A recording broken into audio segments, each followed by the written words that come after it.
Perfect timing there, Goblin, because it's about to start.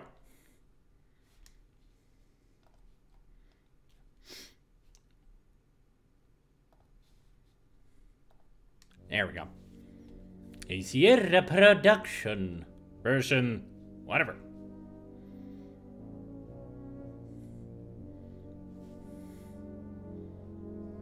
Music is kind of low. Let me up that a little bit. Hey, Spicky, hello, Bark. Well, I did say that I'm going to be playing adventure games. And I thought, I'll just get this out of the way. Like all the other Goblin-suggested games.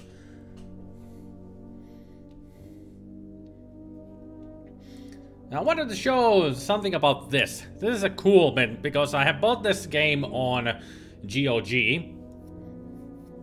Hey there, Max, over at YouTube. Hello. And also, hello, 5 card draw. I see you lurking. But it's nice to see 5 card here as well. I haven't seen 5 card in a long time. But I wanted to show, like I was saying, I bought this on GOG. And it comes with all kinds of goodies. And just wanted to show this because this is the copy protection of the game. And with the GOG, you get this. This is the copy protection. I have to look at which fingerprint it is, and I just need to put the name on the fingerprint. So this is pretty cool. I like it. So let's see, we have that kind of a fingerprint. A fat fingerprint. Looks like a bearded man. Okay, gotta keep that in mind. So let's find ourselves a bearded man on the PDF, shall we? Not that there. Nope, nope. Nope, nope, nope. Ah, Fifi. Fifi is the one with that kind of a fingerprint. Got it. Alright. And also I have turned on the MT32 rolling, so we'll have really cool music to go with the game.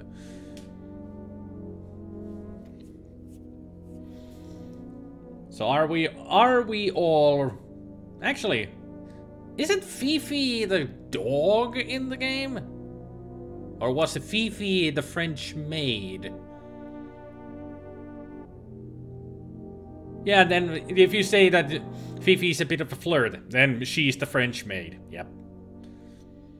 Of course, she's called a Fifi. They were really imaginative in TV shows and movies about the 30s and 20s when every French maid was called Fifi. Or a French poodle was called Fifi. Everything was called Fifi because apparently Fifi is the only female name coming out of France. Fifi. Do dogs have fingerprints? It could have been a paw print. A very smudgy fingerprint looking paw print, you know. Just one of the paw prints. One of the pads. Could have been. Or maybe it's a mutated dog that has one human finger. You never know.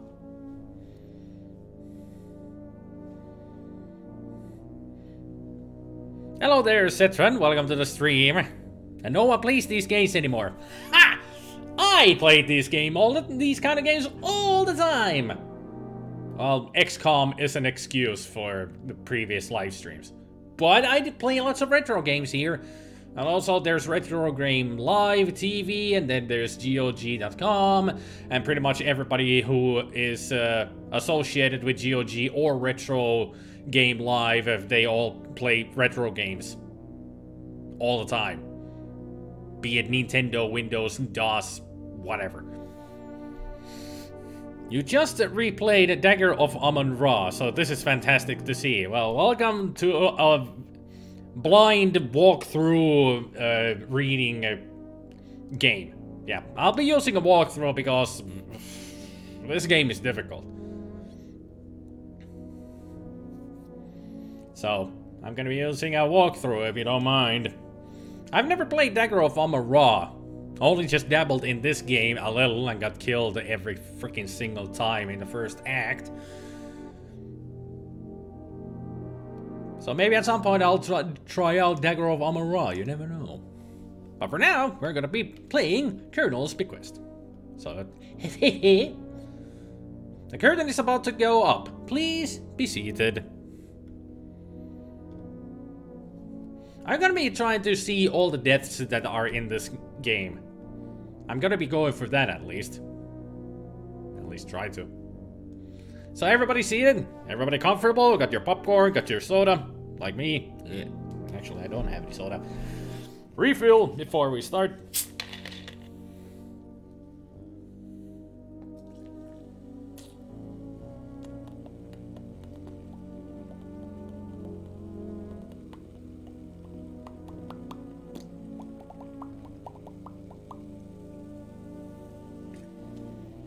Hei there, Mursu!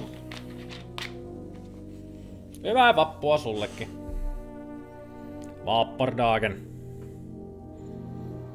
If you don't have a refill or don't have a drink or anything, go get it now because I'm about to start the game. Ah, refreshing. I can wait. Especially when it's Goblin that I need to wait because this game was suggested by Goblin, so this is for him. Everybody get a refill or a drink right now. You have good drinks, so show must go on. Well, show will start soon. Like it says, the curtain is about to go up. It hasn't even started yet. It's about to start. So take your seats, take your drinks, take your snacks, whatever you have, and enjoy the show once it begins.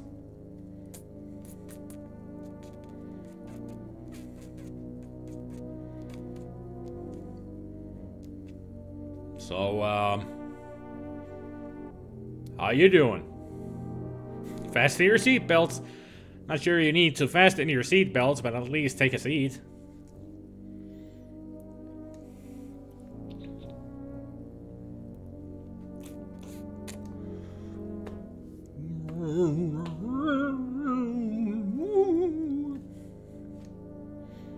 This music kind of makes it seem like this is a horror game. But also it fits in the mystery murder thingy that this game is all about.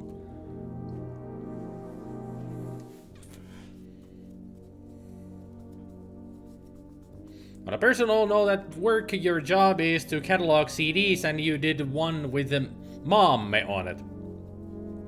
Cool. The Finnish anthem. Who is the murderer? I don't know. Who is the murderer? What is the murderer? That is also a good question. You never know if the butler did it.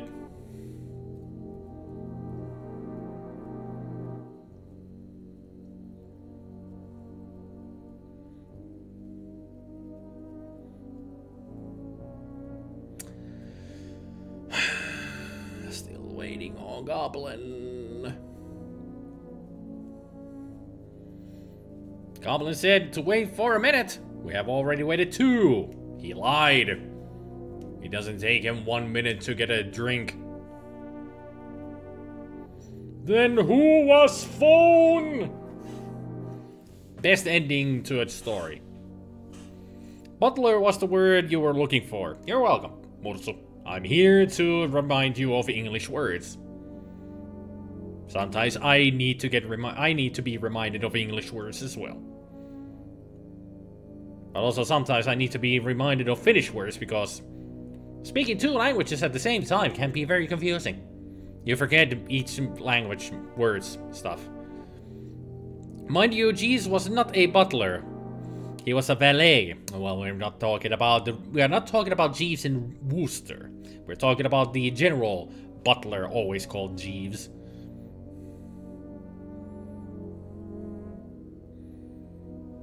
Ah, you're a little bit drinky-doo, okay. A little drinky drink of the occasion of the day. Understandable.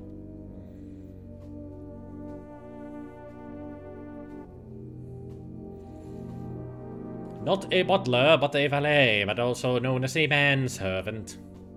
That is also an appropriate word. A manservant. Speaking of English, you ordered an English It's a Language t-shirt and a SpiderMwa yesterday. Yeah, I noticed. In the shop. I'm getting paid, yo. Ah, Goblin has returned. A gentleman's gentleman. Say hi to Simo.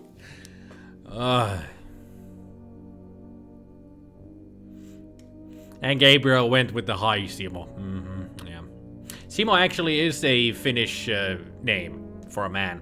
One of my cousins is named Simo. Raise the curtain! Yes, we shall. Have you previously attended the performance of the Colonel's Bequest? No.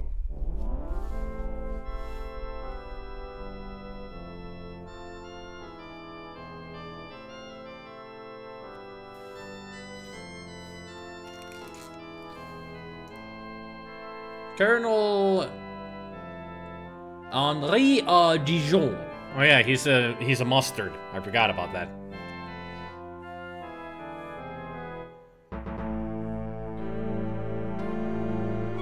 Colonel's Bequest. The best stories always start with blood, don't they?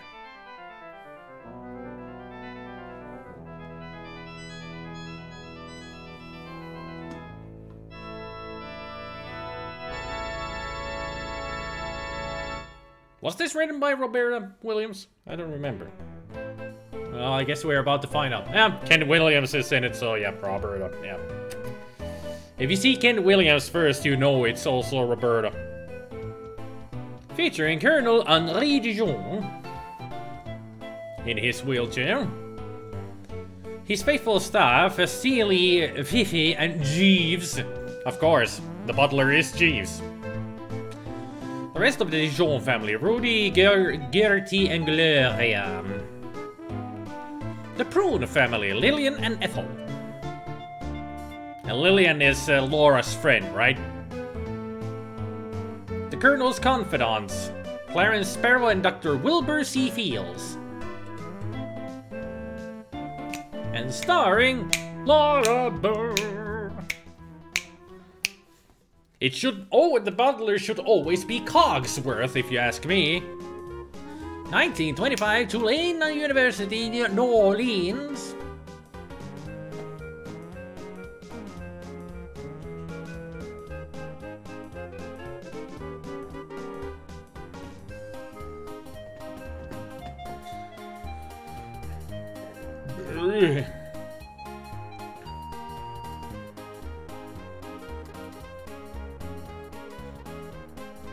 Wow, those 20s outfits. Hey Laura, wanna come with me this weekend to my Uncle Henri's sister? He's having a family reunion of some sort. I don't know, I have studying to do. Oh come on, it'll be a stream. It's such a creepy old place. You might find it interesting. Okay, count me in.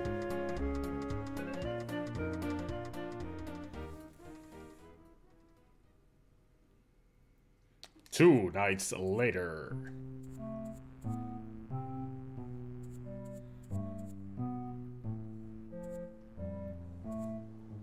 Good old Jesse. You don't really name canoes or small boats like that. Huh, I guess he's attached to it, so why not?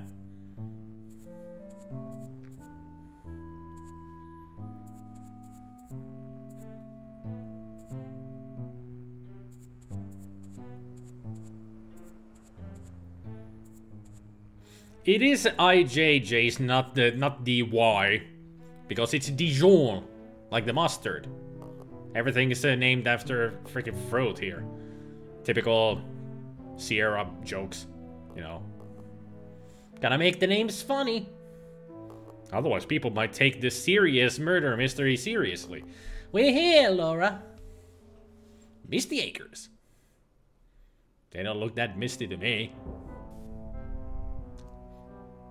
As Garfield would say, nice touch. Well, what do you think?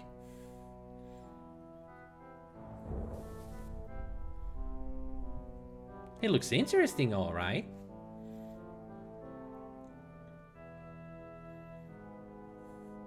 Well, you meet the family. She's talking in a Texan accent more than a freaking New Orleans one. At least it's not Mark Cyber doing the music. Yes? Jeez, don't you remember me? I'm Lillian. Oh, yes. Everyone else has already arrived. They're just sitting down for dinner. Please come in and join them.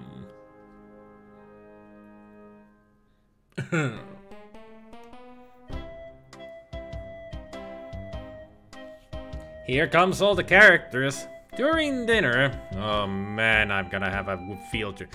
I'm glad you're all here. I'm sure you're wondering why I sent for you.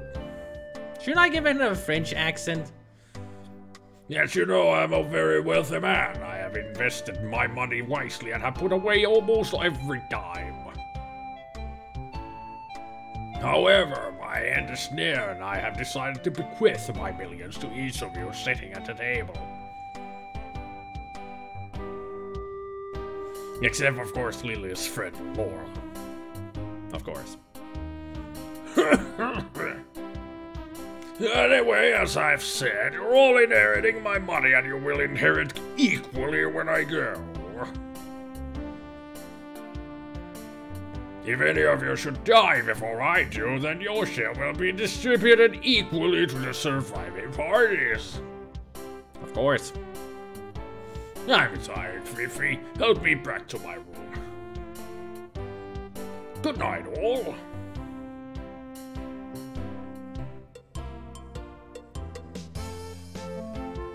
There she goes with him. Yes. Who's talking? The old goat. I don't know who's talking. I'm surprised that he's an old skinflint. I don't think you deserve any money. Speak for yourself. How much do you think he's got? Well, I know what I'm going to do with my share. Your share? I bet the old culture disowned you. I wonder how sick he is. Do you think he's gonna go soon? I've had enough of this. Laura and I will retire to our room now. She's definitely got that New Orleans kind of an accent. I'm gonna keep that. I wouldn't say amazing, but I do my best. Act 1, 7 o'clock. Or 7 p.m. Well, there's the rest of it. Can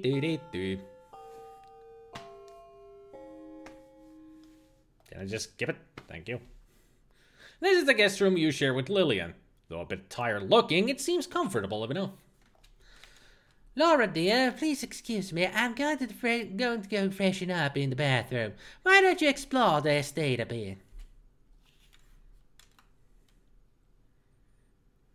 Something doesn't feel right. Everybody's acting too strange. Even Lillian. What would Daddy do in a situation like this? Honey, if things don't feel right, they probably aren't. Observe the situation closely, yet be unobtrusive. Explore your surroundings quietly and carefully. Try to question the others without raising suspicion. Notice small details. Take lots of notes, and above all, be careful. Typical Daddy. Always so strict. Since you never go anywhere without your trusty notebook and a pencil, you go to your suitcase, open it, and remove those 2 items. Yes, your father is right. Observing the situation and taking notes would be a good idea. So, let's write in notebook, maybe. From your detective father, you have learned to write down all your notes and observations. Look at notebook. Well, there it is. Let's look around. This is the guest room you share with Lillian, though I've been tired looking comfortable enough. Look door. Beneath a set of 3 small pictures, you notice a small door in the wall. Ah, that door there. Okay.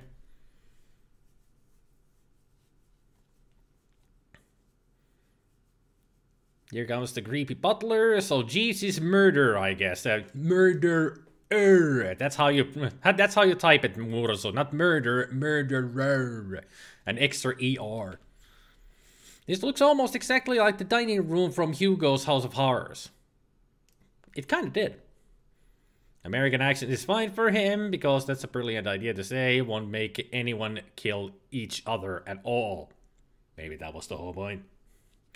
Yes, a murderer. Murderer. Oh, who would Daddy do? Now there's a good question, Jace. You never know. Maybe Daddy swings that way.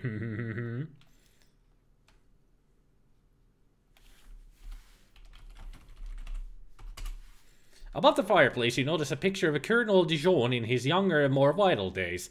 On the opposite wall, you also see a picture of a little girl. Funny, the girl's eyes have a strange hollow look to them. Gotta keep that in mind. This is the back upstairs hallway of the mansion. Okay. No, I don't want to put an input. Can I... If I take the num lock off, then I can use them. Good. Can you run? This game does not understand run. So it's not like Quest for Glory. It looks as if this might have been a nursery at one time. Now it has been converted into a makeshift guest room with Ethel as its current guest. Ethel is a stylishly dressed, overly made-up older woman. Many years of hard drinking have taken their toll on her as her face is puffy and red and her skin has wrinkled prematurely. She always seems to have a drink in her hand. You have never met her before, but Ethel is your friend Lillian's mother. How old of a mother is she? She looks like 70 years old. Must be like 50. If the drinks have taken a toll on her. And Lillian looks like just barely over 20. Like 22 to 25. You're old. That's all I'm saying. Talk to Ethel. Where's the little Laura? I'd like to speak with her. She went to freshen up in the bathroom. She'll be right back. Ask about Dijon? Please don't be so formal. Just use first names. So this is not like Quest for Glory. Gotta remember that.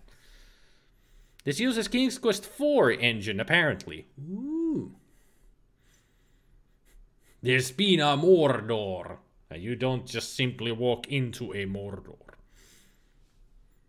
They say alcohol ages the skin quicker. That it does. If you drink constantly like an alcoholic, you will start to wrinkle fast because it dehydrates your skin. That's why.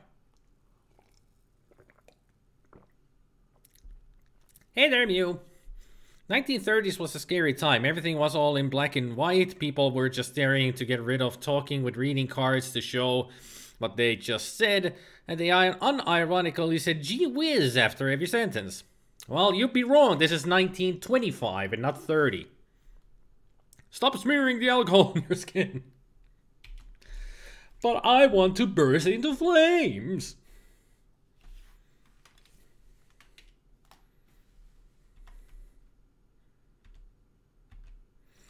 Actually, while we're here, let's save the game. The start.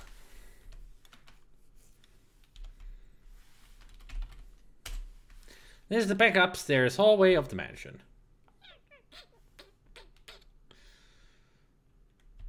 There's something on the floor. Look, floor. You notice deep scuff marks on the floor near the 2 armories. Or armoires, not armories. This elegant room must be the Colonel's. You notice there is an elevator here.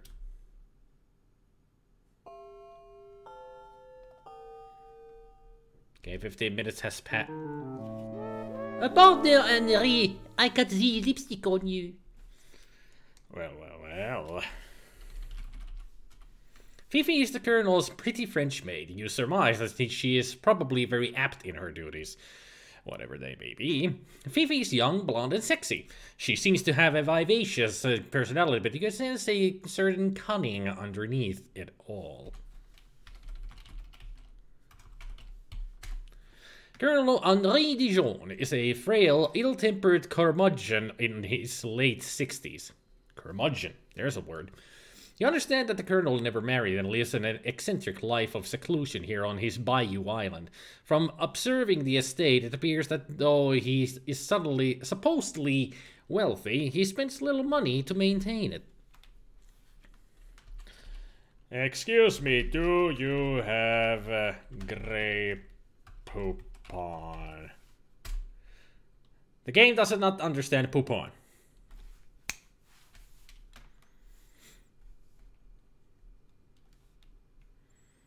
Now, like an alcoholic, just a few glasses of wine at each dinner and a few glasses of something stronger like brandy each evening.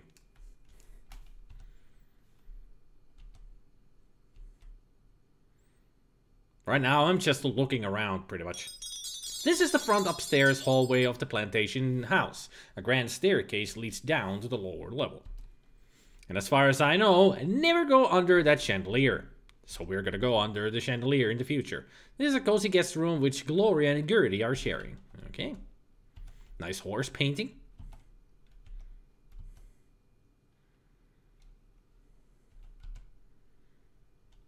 This appears to be another guest room that Rudy and Clarence are sharing. Alright.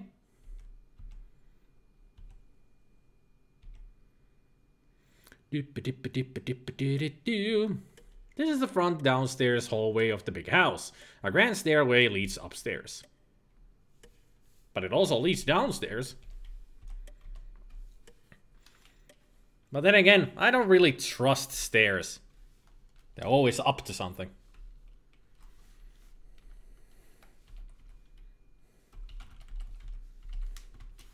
Chandelier! No? I know that at one point that the thing will kill you. You have entered the parlor of the old mansion. Against the back wall, you notice a sculpted marble bar. In the corner, a parrot swings from its bird stand. And apparently I've wasted another 50 minutes. Ah, now they were talking. I'll reload. Because I'm just checking. I need to get to the bathroom.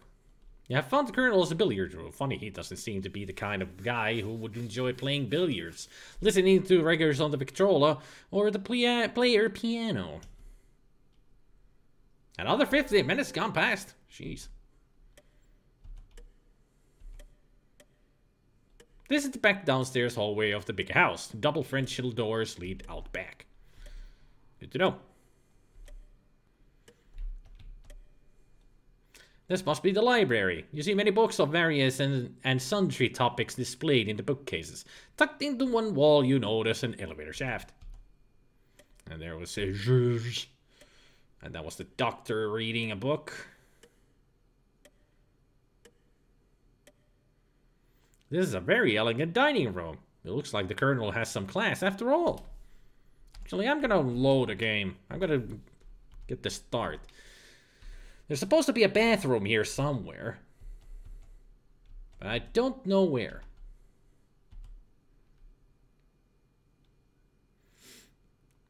Because I am using a walkthrough, and the walkthrough says, walk over to the bathroom. Where is a bathroom? Try another way to say that. Why is a bathroom? How about that? That is not clear. Now catch me outside. How about that? Look, suitcase. Your suitcase lies on the bed to the left of the doorway, while Lillian's lies on the bed to the right. Open suitcase. You're not close enough. You see the clothes you packed for the weekend. That's it. Isn't there a map you can refer to? Well, I haven't opened a map. So, stop. Pause. intermission. Okay, let's see. Colonel's Bequest. Yep. Actually, why am I looking over on Google when I have this game? I own this game. It comes with all kinds of goodies. Let's check if it also comes with a map. Colonel's Bequest. Let's see. Fingerprints. Map. There is a map. Haha. There's a map. There's a map. There's a map. There's a map. It's only to the outside. Shit. Well, that's good to have anyway. Even if you don't get the inside of the house, I can at least see where the well is, the gazebo, the carriage house, cemetery, bell tower, chapel, stable, playhouse, rose garden, rose harbor, chicken coop, Seeley's house, bridge, all the good stuff. So that's good to know. So let's see.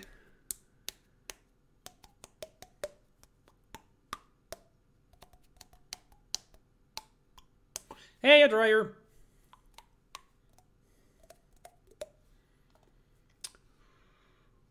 Hallway, dining room, kitchen, hallway, hidden parlor, billiard, study, library.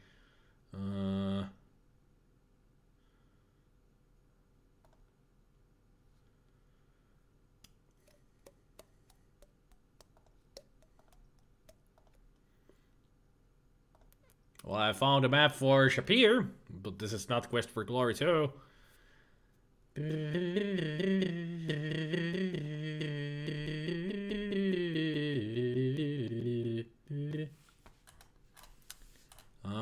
Let's see. So that's the that's the ground floor map. But do they have the top floor map? They don't seem to have the top floor map. Why? Why do you only make it the map of the bottom floor, but not the upper floor? Doesn't make any sense. And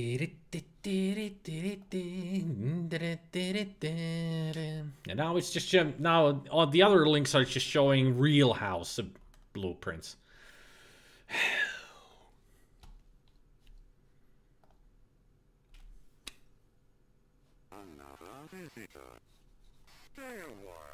Thank you, Setren, for the follow. Stay forever. Mention second floor. Ah, that's where the bathroom is. Was the only door that I didn't check. Of course. Durr. I found Goblin. Don't you worry.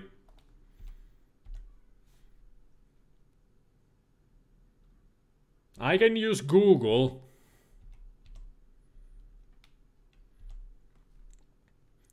There's an obvious door right here. I wonder where it leads to. Oh look, the bathroom.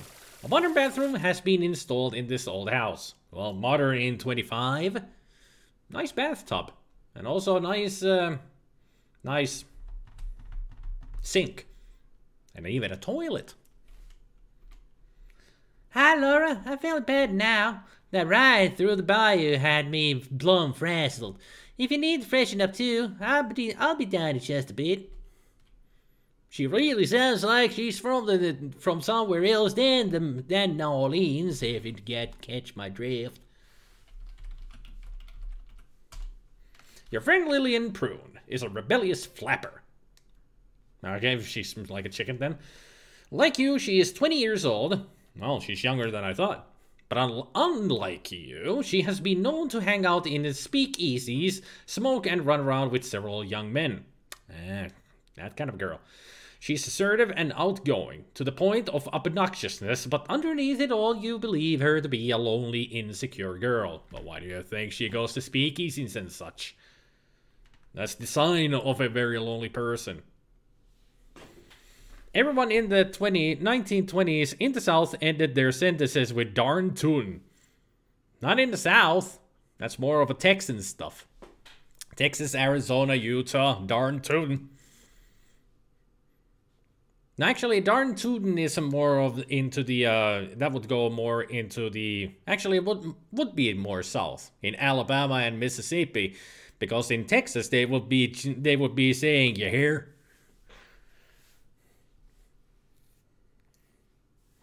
I know, Goblin.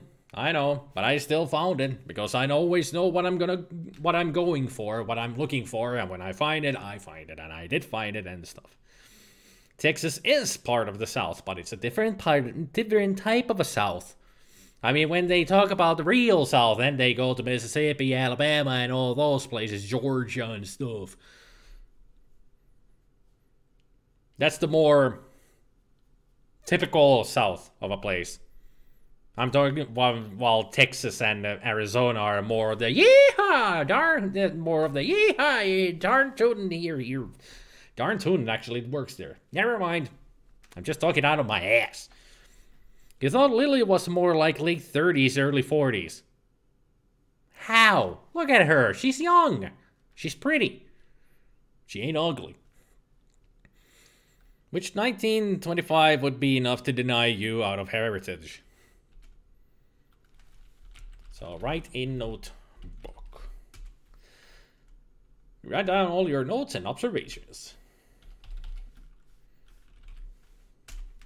The claw-footed bathtub has a shower attached to it.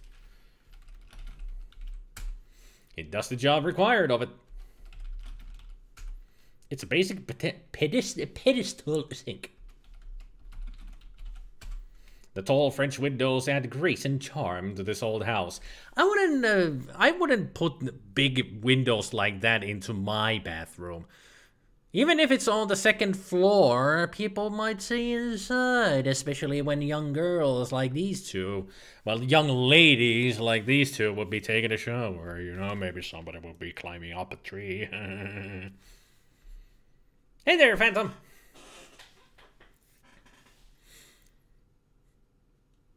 People in their late 30s are ugly? No, I'm not saying that. She just looks more younger than 30s or 40s. Much younger. But they need frosted glass. Yep. Or maybe one-sided mirrors. You know, mirrors on the outside while windows on the inside. Then everybody would be just looking at their own reflection and wondering, why the fuck am I looking at the mirror on the second floor? And this is the front of the house. Yes, yes, yes.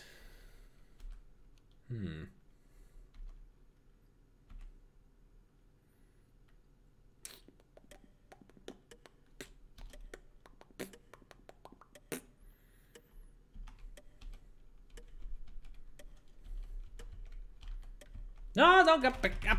Get down. Get down. Downstairs, get down. Stupid shit. Let's save the game. Suspicious armor.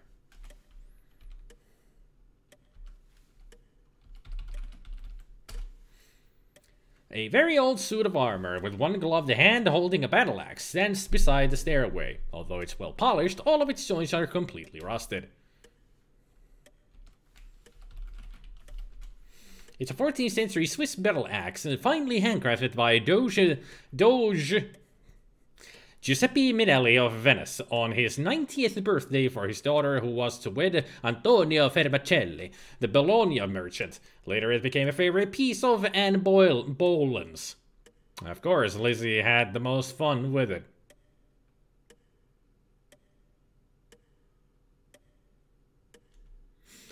Are you trying to say that Lizzie Borden used that exact axe to axe everybody? Huh. Okay. Quite the collector's item.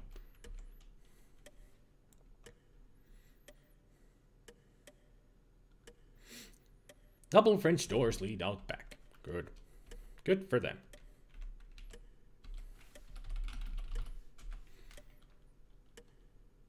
The incessant ticking of the stately grandfather clock is the only sound you hear in the empty hallway.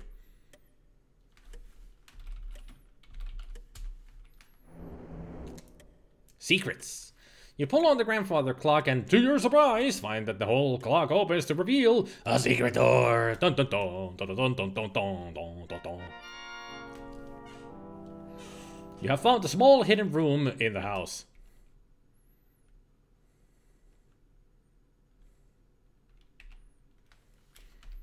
Look through painting. What picture? You don't see any pictures. Look. You found a small hidden, look. Painting? What picture? Look through eye holes. Ah, that's it.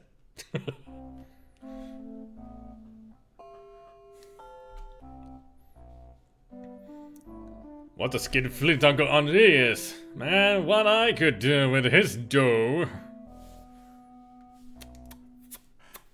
How rich is he, darling? Don't know for sure. At least a couple mil. If he's so rich, why doesn't he keep this place up better? It's such a dump.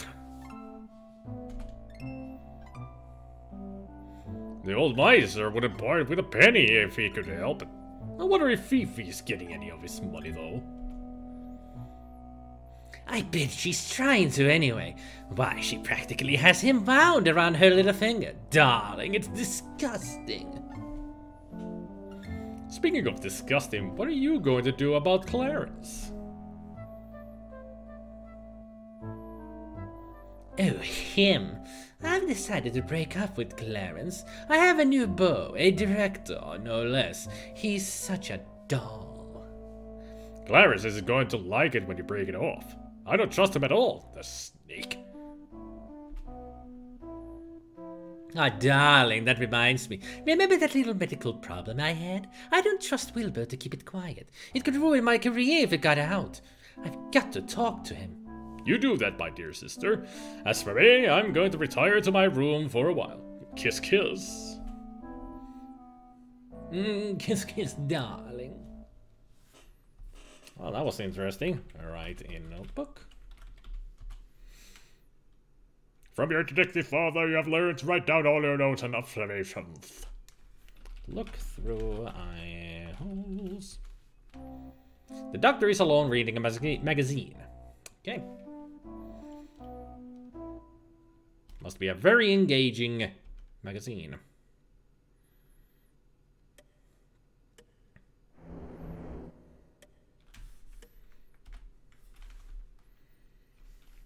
Stuff happening.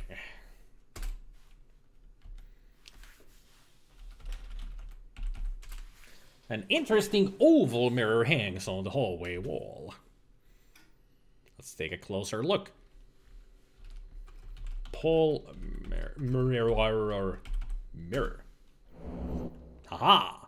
You push on the oval mirror and, To your astonishment, find that the mirror opens to reveal a secret door. another small hidden room. Okay, look through holes.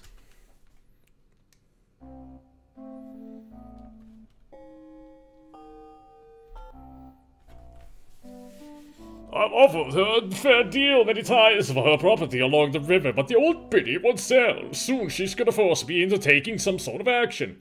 What could you possibly want with the swamped land anyway? It's no good for anybody. And stop smoking at my face. Little do you know, Gertie, my dear. Let's just say that I happen to know it's worth a great deal. And I have several rich and potential investors who want to back me up on any plan to exploit. Hell, tell me. I've said too much already. You'll probably go and blab everything to Ethel.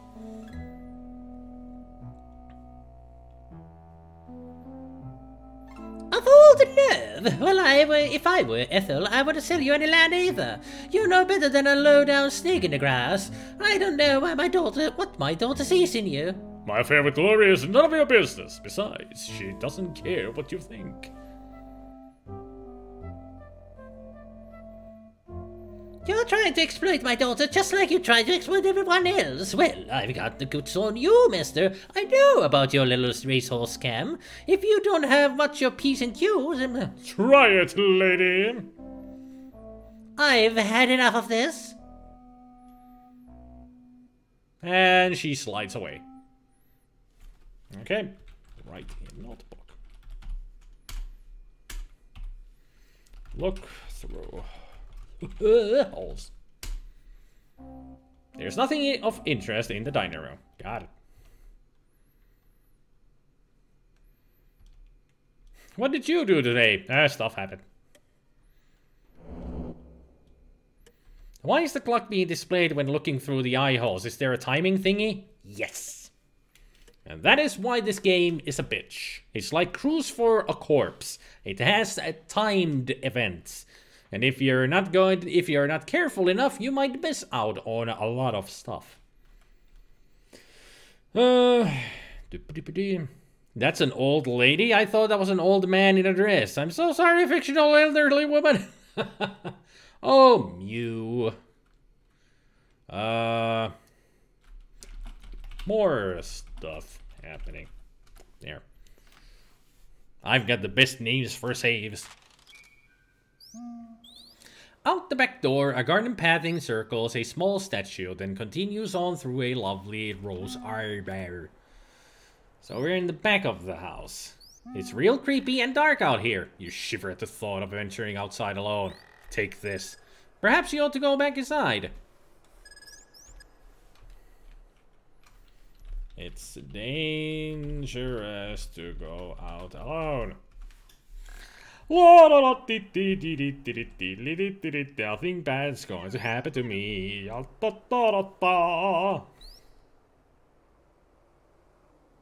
You're standing at the northwest corner of the house right outside the colonel's study. Nothing bad's going to happen to me.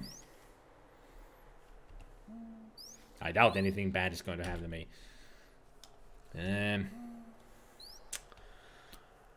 So that was, I'm at the northwest, so I went this way, now I'm going down there. And then I need to go over there. Alright. At least I know where I need to go. You're standing at the west side of a circular gravel driveway leading to the old plantation house. A cabin or something? A once grand plantation house sits in the center of this lonely bayou island. You can imagine the family that once lived here, the parties, the farming, the hustle and the bustle of the thriving plantation. But now, no more. Nevermore. And now the estate has been reduced to a mere fragment of itself, while the big house and outbuildings have been allowed to deteriorate. That's a shame. That's a real big shame, though.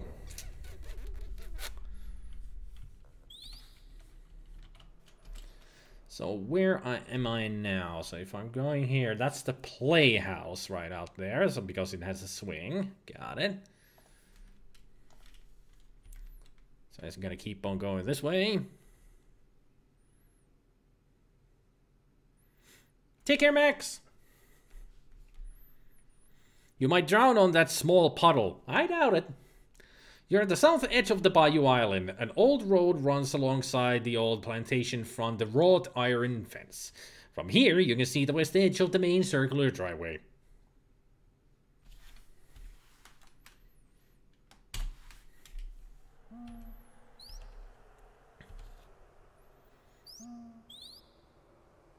Let's see if I can get our first death. You're standing at the south edge of the Bayou Island, looking towards the great old plantation house. An old road runs alongside the plantation's front wrought iron fence. So at some point there was a bridge to this place, but now you can only get here by boat. Otherwise, why is there a driveway? You know. A weather-beaten dock extends from the island's edge out into the alligator-infested bayou. Towards the center of the island, you can see the old plantation house. Look, turtle. Many frogs and turtles live in the bayou, as they should. But there might be some other things here. Like that big black crocodile right there. Vicious gators inhabit the swamp surrounding the island. Old crates are piled at the end of the dock. Open crate. There is nothing you would want in these old crates. How would you know? Maybe there is something I need. Oh no! Help me! The thick muck was too much for you.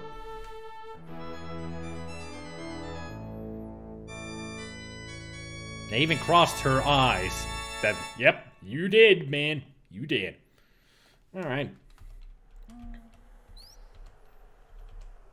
So that was our first death. Death number 1. You're walking along the south edge of the Bayou Island. An old road runs alongside the old plantation's front wrought iron fence. In the distance, you see a carriage house. You love the use of suspended chords in that music. They're the best. You have come upon a run-down carriage house. Old crates have been piled before one of the doors. For obvious reasons, it has not been used as a carriage house for some time. Maybe because there's no road out of here.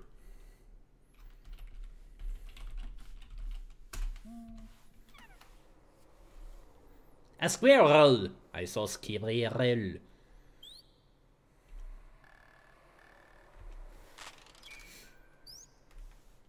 You peer through the gloom of the old carriage house. Parts of a decrepit carriage lie in the right corner, and a small rowboat named Minnow rests in the left corner. Minnow, that's a fish. That much I do know. You see an old oil can sitting on the workbench. You see parts of an old carriage in the right corner. There is a small rowboat named Minnow in the left corner. You see a life preserver on the wall. An old anchor hangs on the wall. Are those paddles up there that I see? It could be a paddle. Nah, it couldn't be a paddle. Or is it? Had to get the jokes in there somehow. You see an old horse. You know, English, it's a language and stuff.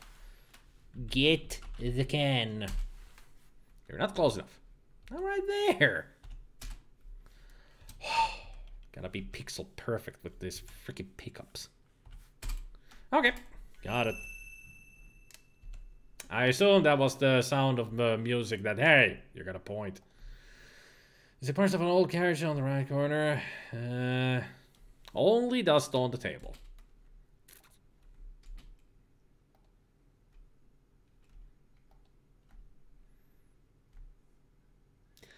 It's telling me to get a can and a crowbar.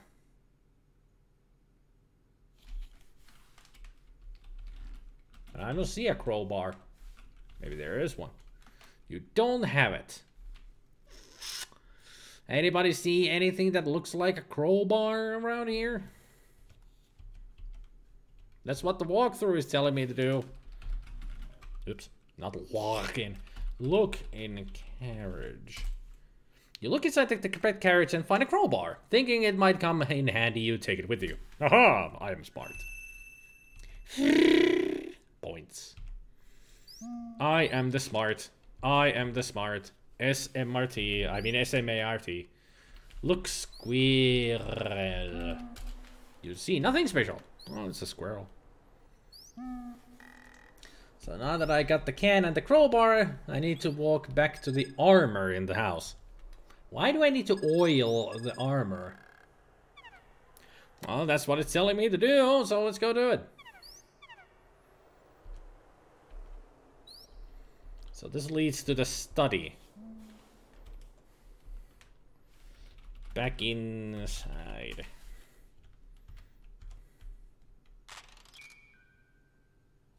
This appears to be the Colonel's study, as a large desk dominates the room. Upon the desk, you notice a small glass case. At the back of the room, two large cabinets also catch your attention. You feel better now that you're back in the house. It was scary out there. You look through the small glass case and notice a little silver derringer mounted upon a blue velvet backing. It's a gun. A huge rhino head hangs above the fireplace, 2 African spears crossed beneath it. You see a stuffed eagle on top of one cabinet. All you see are kerosene lamps. Seems as if the Colonel's too cheap to put in electric lights. Well, just think about just the work of getting the electrical lines out here. You see a large globe in the corner of the study. Ooh! I read about that I shouldn't touch the globe. Do not spin the globe.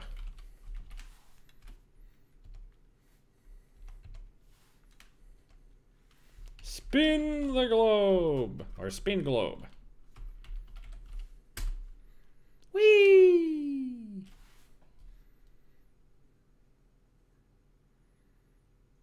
Gee, you feel a little dizzy now. How about I do it again?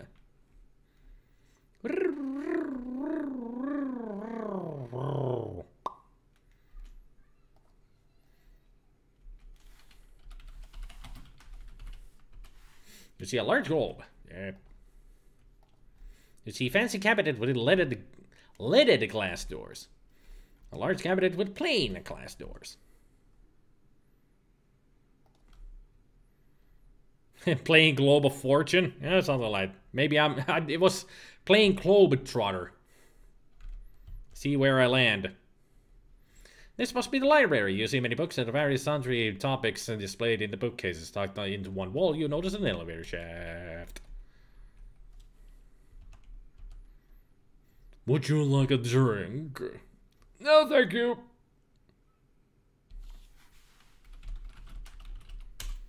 Jeeves is the Colonel's imposing butler, though you find him somewhat good-looking, rugged handsome. He nevertheless gives off a disconcerting feeling of secretiveness. You have noticed that Jeeves generally keeps to himself and seems to talk in little more than monosyllables. You wonder about him.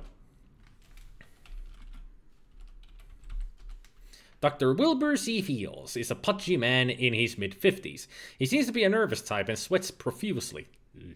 You wonder about his medical practice and if he ever samples his own wares. You gather that he has been the Colonel's personal physician for many years.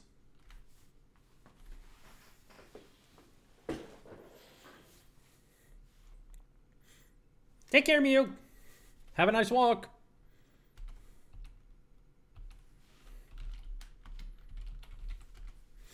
Ah, so you're Lilith's friend, Laura, isn't? You look very nice, Laura. Very nice indeed.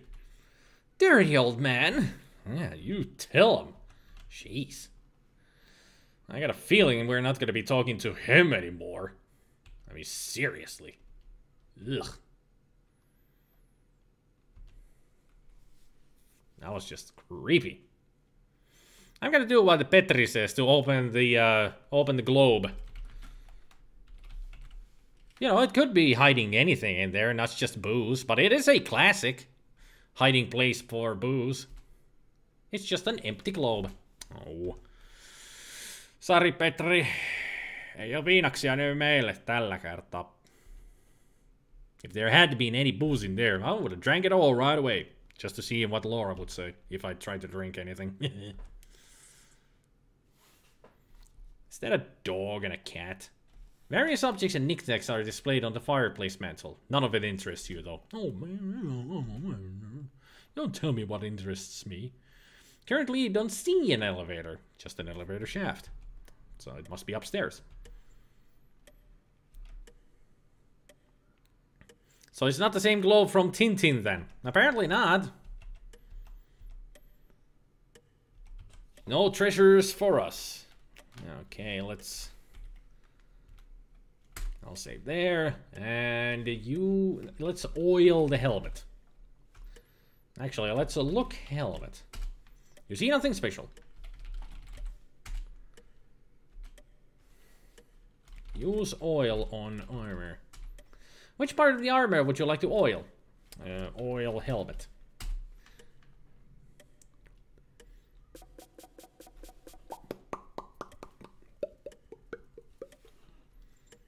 Press the E key to exit. Okay. Now let's open the helmet. You carefully open the armor's visor and peek inside. You see a small metal valve handle hanging by a hook inside the armor's helmet. You grab the valve handle. You also see an old yellow note pasted on to the inside of the helmet. Curious about the old note, you read it. It says... Our dearest daughter, Sarah, we knew you would now know to look in the armor. This war is terrible. We fear our end is near. In case you're not the only one to find this node, we won't give too much away. Use this valve handle with your favorite water nymph. Don't ever forget, we love you very much. Love forever, Papa and Mama. Huh. Yeah, let's white in Norrute, Norriot. In. Oh, there we go. I know how to type. You think if you oiled the arm, it would slash the axe. Well, it wouldn't slash the axe, but it would swing the axe. I prepared explosive runes today. Hush. Not very subtle then. She'll figure out where to use the handle quite easily.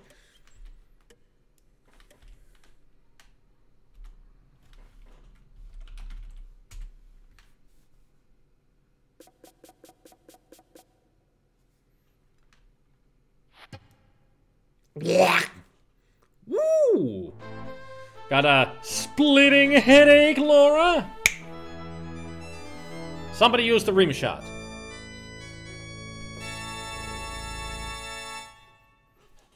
There is a rim shot sound effect.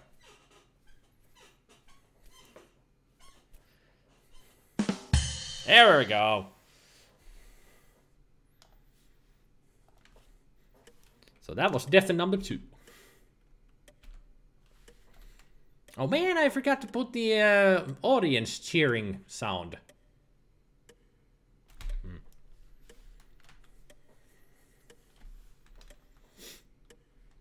Totally forgot to add the I do have a audience cheering sound effect, but I totally forgot to add it. Yeah, it's not there. I forgot to add it.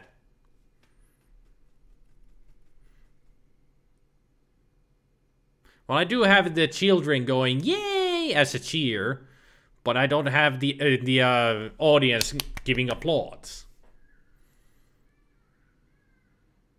Should I add that now, since I remembered it? Because I'm sure I'm gonna forget it anyway.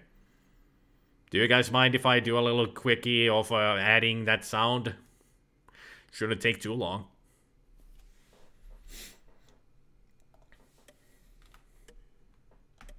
Meanwhile, let's go upstairs and discover what kind of new things we can find.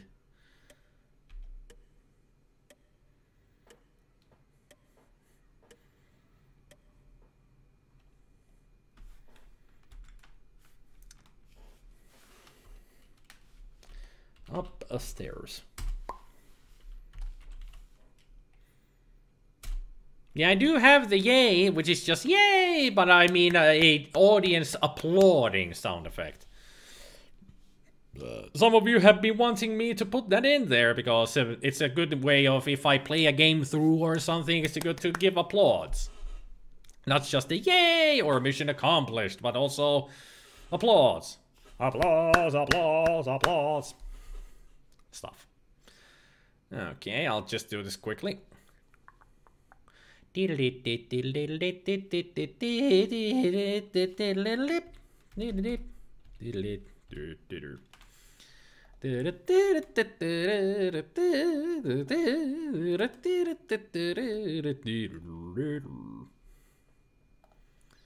Open that.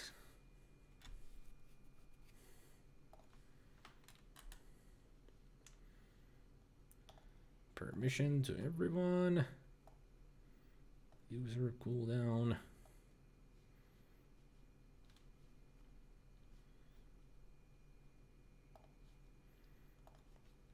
Let's see if it's in the commands now.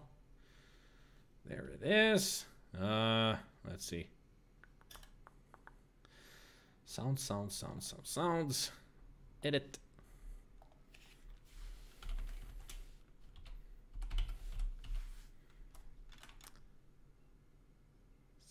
Submit. Okay. Now it should be there. Let's test it out. If it would let me type, that is.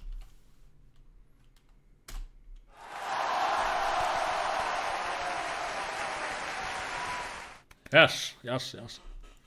Works. All right.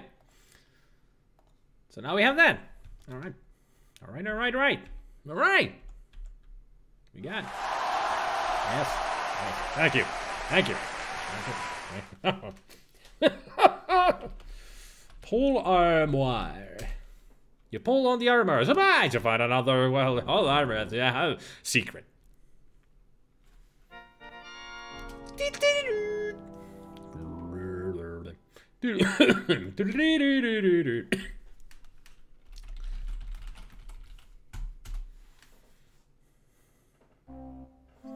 Rudy's having a drink in his room. Slurping it like a motherfucker. Ooh. Gertie's deserving of any of Audrey's money. Why, she's not even a blood relative. What are you going to do about Mother?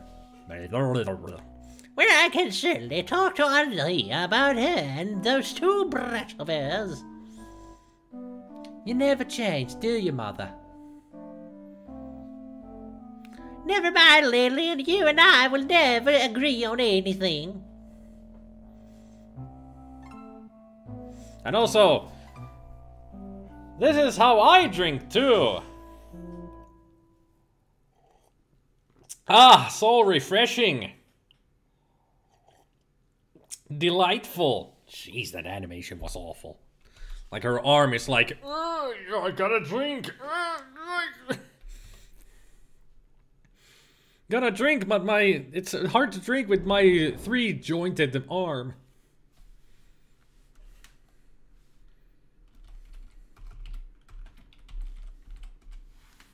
A secret door! What a big surprise! Oh, great. Now I can put our eyes into the horse's eyes. Not suspicious of anything suspicious about that. Oh man, I forgot to write in my notebook. You hear what sounds like someone snoring?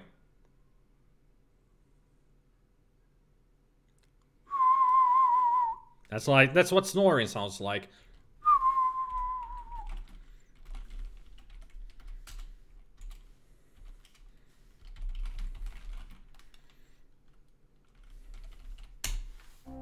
Oh, now we get to see what's going on with Fifi and Henri.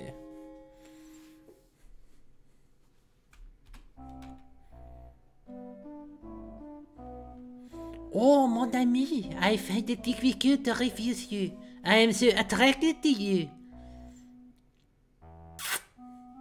Well, I was quite a blade in my younger days. Ooh la la, I can tell, Henri, I can tell. She's turning into a Latino as well. Oh, Fifi, my dear, I do appreciate you, but you'd better leave now before we're noticed. If you say so, Henri. Au revoir, mon chéri. And then you also hear...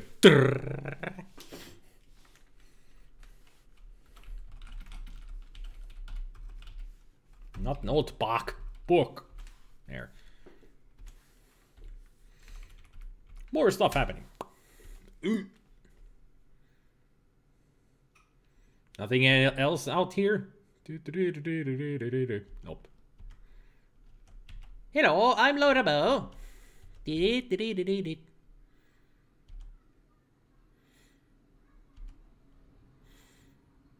Potato and kebabs fried in eggs devoured.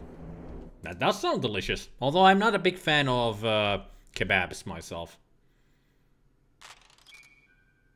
It's too spicy for me. Well, not spicy, but the spices don't agree with me when it comes to the taste.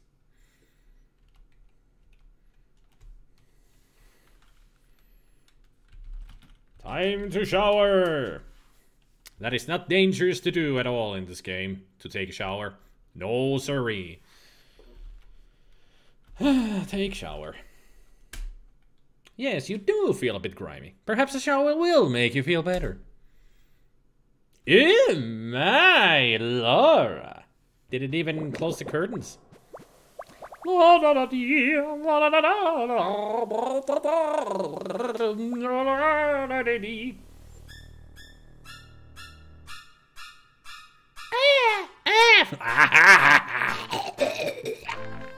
Didn't Alfred teach you anything?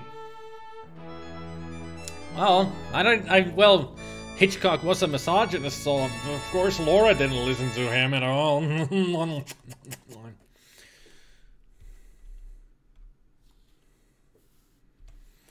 After that kind of a situation, let's wash our hands. Okay.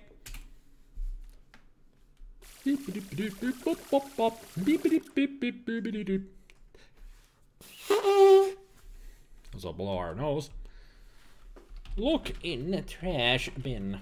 Look in trash bin. The game does not understand bin. Look basket.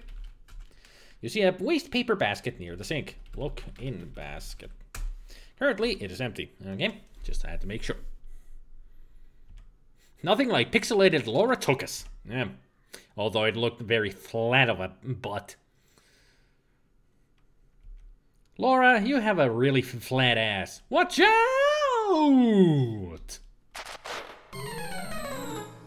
I forgot that was actually a death. If you walk against the railing, you die.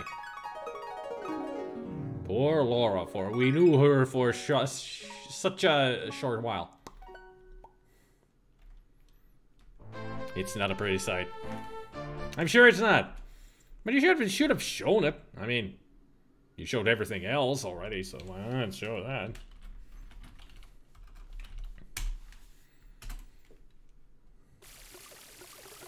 What is this game about? There's a family here to get inheritance from their apparently dying father, and it's all about everybody killing each other to get the most out of the inheritance. And Laura is just here to visit with her friend, who is one of the family members. So Laura is pretty much here to solve who's going to kill who and how. Who's done it, who's what's it, and what's it. And also, hi Tomoge. Hello.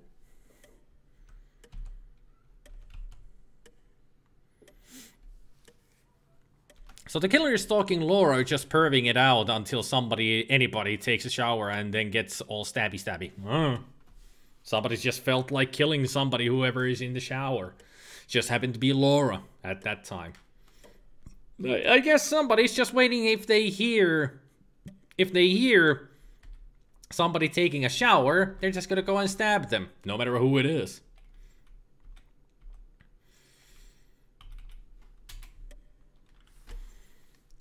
Easter egg for using the toilet. You'd forgotten that they hadn't really stepped up the punnage with the death of pop-up windows until a bit later in the Sierra series.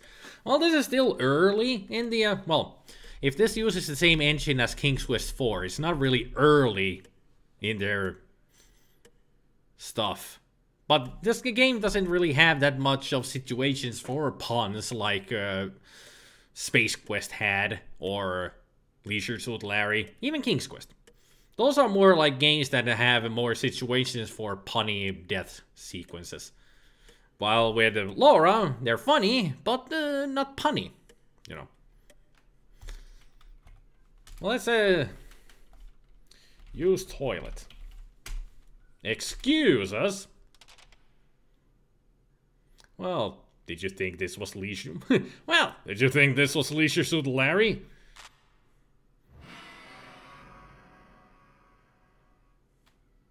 Well, if it had been Leisure Suit Larry, we wouldn't have seen him taking a shit, but we would have heard it. Well, actually, we do get to see him take a shit. What am I talking about? Roger Wilco, we get to only hear.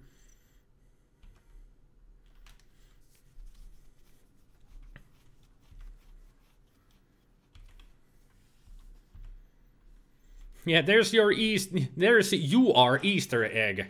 No, you are Easter egg.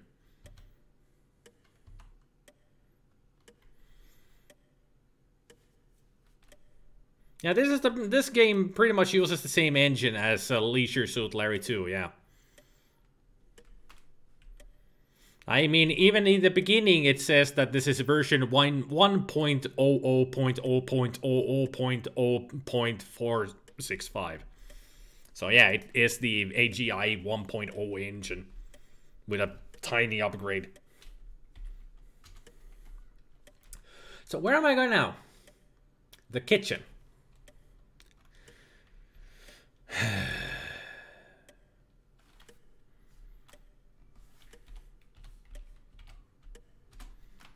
I should have this other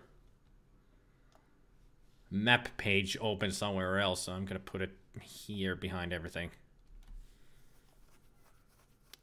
Let's see, kitchen is behind, gotta go through the dining room. Got it. Alrighty, right.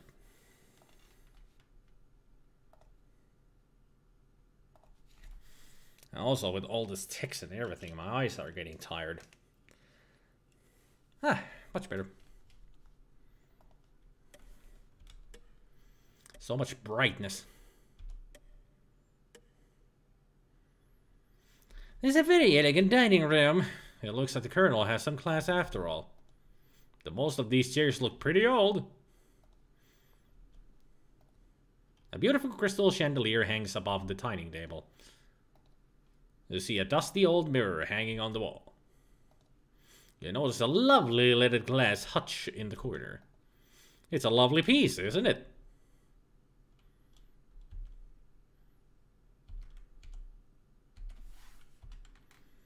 Look, chair. Can I look at the chair? You can tell from the size of the character sprites that it's an SCI engine. Yep. You remember? Hey there, Slater. You remember this game mainly for that scene where you can watch the maid undress. Well, we just saw Laura undress. My mistake, yeah, it's the early SCI engine, not AGI. Yeah. This old house has a nice big kitchen. Right now you see Seely washing the dinner dishes while Beauregard has found a warm spot by the stove. Beauregard appears to be a very old and lazy bloodhound. His loose skin hangs in folds and his long ears almost drag to the ground. You sense that Beauregard must be the Colonel's beloved dog. I wonder how old of a dog it is.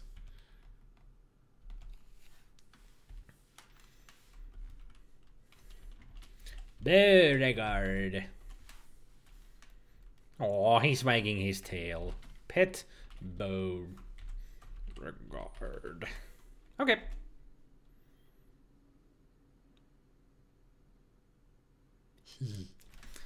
Such a good puppers. Seely is the Colonel's cook. She is an overweight black lady who, on the surface, seems to be distant and unfriendly. However, you sense that she is probably a very nice person, just minding her own business. You have heard that Seely practices voodoo, and you wonder about this. It's hoodoo, not voodoo. Hoodoo, you voodoo. Put dog in the stove. Maybe later. I gotta get this dish done before the Colonel get mad. Go on with you now. Sure, whatever. Stereotype. Write in notebook.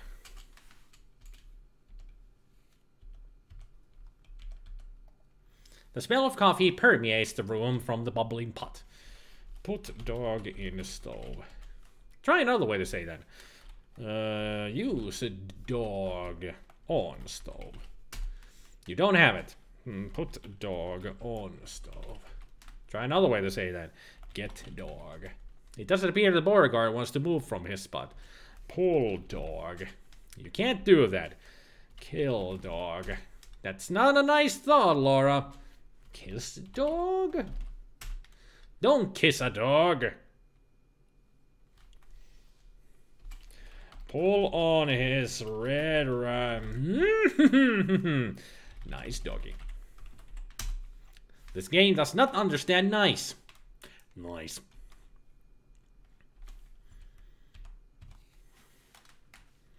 Pet Seely. Try another way to say that. Kiss Seely? You don't feel like kissing her. Damn it. Grab her ass. This game does not understand ass. Do you mean the donkey or the derriere? Ask her about the voodoo. Where did you know about that? Wouldn't know about that. Okay. Ask Sealy about... And the Colonel. I ain't got nothing to say about him. Okay, whatever. Ask her about the Beauregard. He's just no hondo, that's all. I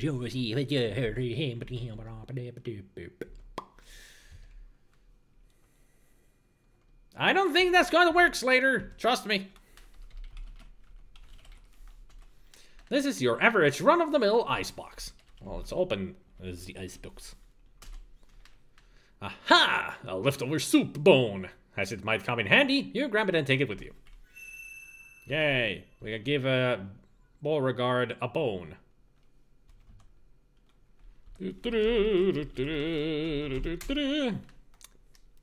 Really? Well, it's not Leisure Suit Larry, so of course it doesn't understand group. Hug Sealy. You don't feel like hugging her. Oh, come on. Well, how about we hug the dog? Try another way to say that. Kick the dog. You don't have a violent nature. Shit. Crap. Is that a pixel that I can look at, or just a pixel? It's just a pixel. Okay. Ooh. An old butter churn is empty. Damn. This kitchen could use more cupboard space. I wonder. Get coffee. You've never been fond of coffee. Fine, I won't burn myself with the stove then. No fun at all, this game. If you guys want to do all the nasty things to things, go play some game yourself. It's not gonna happen in this one. Understand? It's not Leisure Suit Larry or Space Quest or King's Quest. It doesn't work that way. Okay, now that I got the,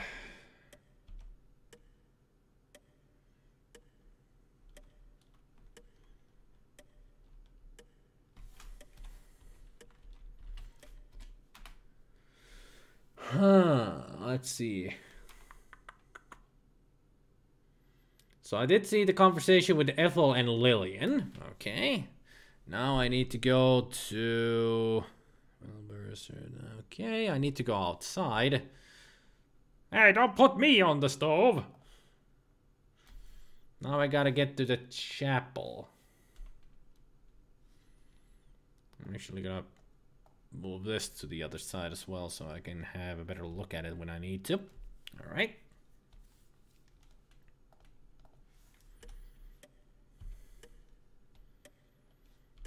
So that's the... Yeah. That's the back of the house, so that's a better way to go.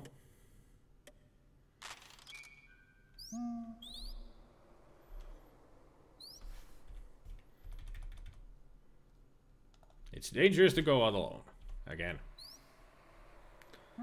Let's see, I need to go, that's past the bell tower, so the bell pond tower should be next.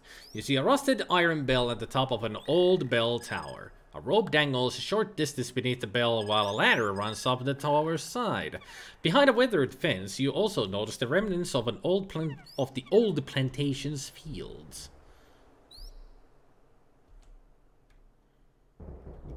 I think I can cause a death here.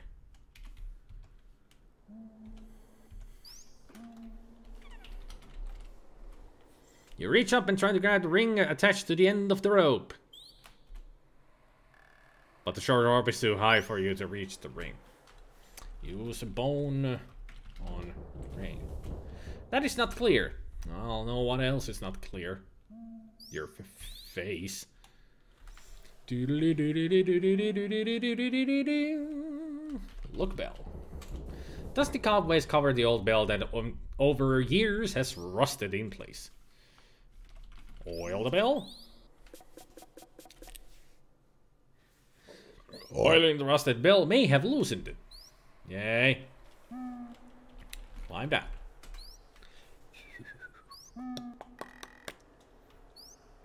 Well, I did something good.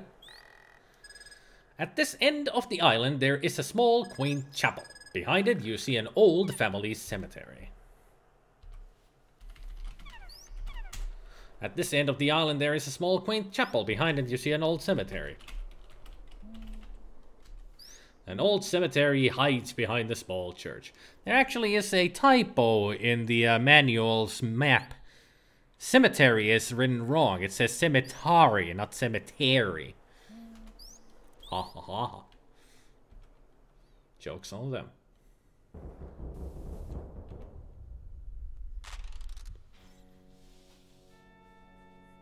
This is the old plantation chapel. Above the pulpit, you see a beautiful stained glass window.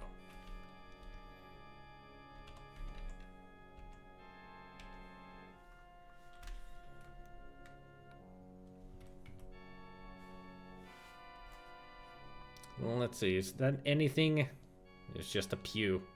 Pew, pew, pew, pew. You see 4 pews in the small church. Pew, pew, pew, pew. You see nothing special about the pulpit. You see a gorgeous stained glass window. You notice other windows around the chapel. You notice candles on the wall. Each alcove shelters a small statue of a religious figure. As they should.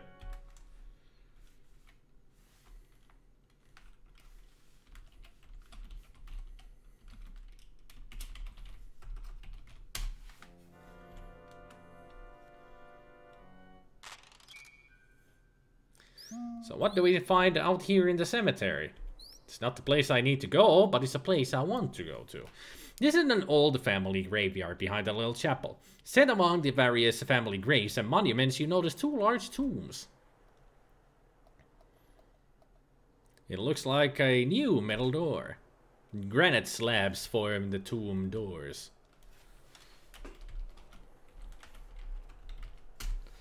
One tomb has the name Dijon carved over the door, and Crouton has been inscribed over the door of the other. RIP. DK. The graves and monuments belong to various members of the Crouton family, ranging from the large monument of Patriarch Francois Crouton and his wife Claudette, to the simple grave of Sarah Crouton, who was 17 when she died in 1871. I wonder if Sarah Crouton is the one that the note was for, that we found in the armor.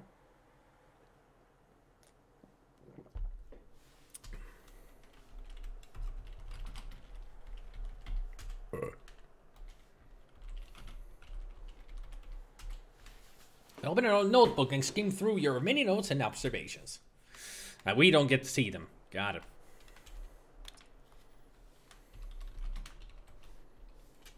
You see nothing special. I just came here to see if we can find a ghost. Because there's supposed to be ghosts out here. And I have been told not to look at the ghosts, or do not talk to the ghosts. You don't tell me what to do.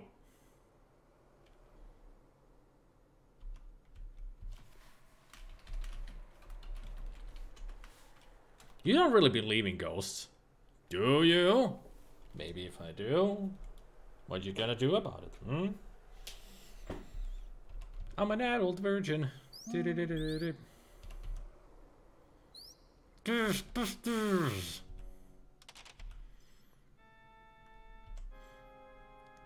Alright. You are momentarily startled when a floorboard sags slightly as you step on it. You notice some sagging floorboards near the pulpit. Okay, pull board. Although the floorboard is loose, you can't seem to bunch it with your bare hands. Well, let's use the crowbar that we found. What do you want to do with the crowbar? Use crowbar on board. What do you want to do with the crowbar? Open board with crowbar. Jeez. The floorboard has been pried open, exposing a small niche in the chapel floor. Look in niche. You're not close enough. Well, excuse me, princess. Inside the niche, you see an old leather-bound Bible.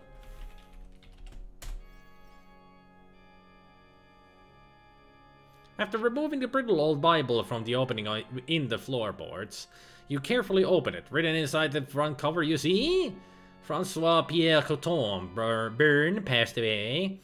Married. Claudette Marie Dot.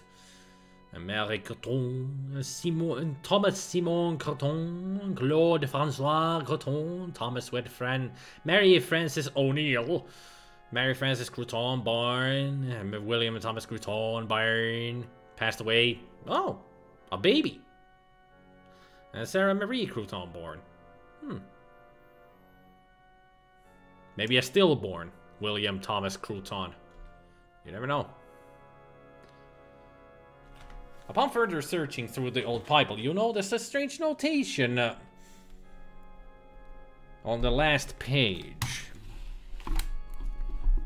Hang on, just gonna move my microphone here a little bit. Does the game come with Laura's notebook, perhaps? Well, if it did, it would give us everything that the game is supposed to have. So it would be quite the spoilery of a notebook. That's what the notebook is for. It's supposed to be notes about what situations you discover in the game.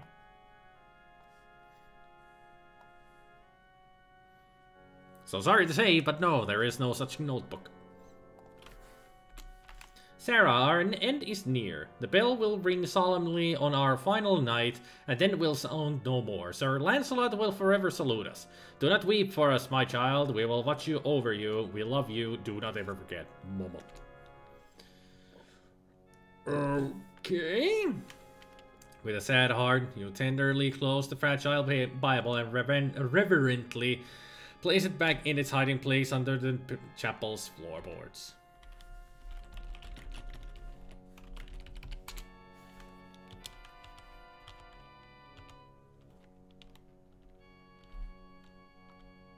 One year is a big gap for a baby, though. It's the same year. It wasn't a gap, it was the same year.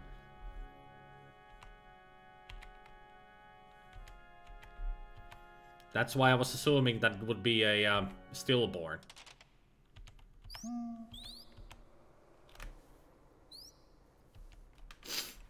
Alright, so we got that found, whatever the whole thing is. Now we gotta go to the billiard room, as it says on the walkthrough. Not billiard, billiard, or billiard. I'm assuming that the whoever wrote this might be European. Because, well, non-English speaking European like Finnish or something, because that's pretty much how we type billiard. Billiard. Without an I. Billiardi. Not billiard, as it should be. Ah, Fifi! Fifi doesn't have time for idle chit-chat. She's too busy cleaning the Colonel's study. Okay? She's very efficient with that feather duster. You can almost hear like...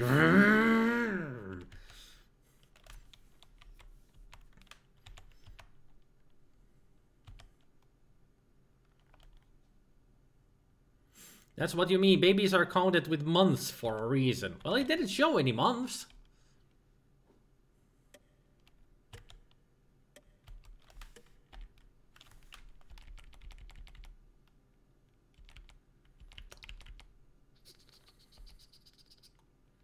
Stop him. Let's pause. Because I need to find the map again. The map. The map of the house.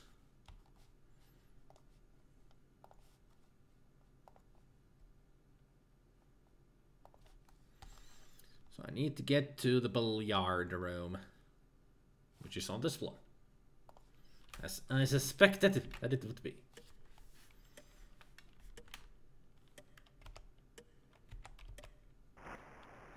You have found the Colonel's billiard room. Funny, he doesn't seem to be the kind of guy who would enjoy playing billiards, listening to the records on the Victrola player piano. Would you like a drink? No, thank you, darling. Is that Gerda or something? Gertrude? Gloria Swan Song, a beautiful platinum blonde, is the Colonel's other niece and Gertie's daughter. She seems so glamorous with her long feather boa, stunning jewels, and a lovely gown. You've been told that she's a successful actress in Hollywood, although you've never heard of her. It appears that Gloria is more in the mood to listen to music than to talk to you. Oh, rude. Nice instruments on the wall. You see several musical instruments hanging on the wall. You see a picture of a lovely dark-haired girl above the player piano. Strange, her eyes have a haunted, hollow look to them. A lovely old player piano sits against the back wall. You see an old-fashioned Victorian cabinet in the corner of the room. The bookcases are crammed full of books. You notice a model of an old ship on the table. So what am I supposed to do here? Just enter the billiard room.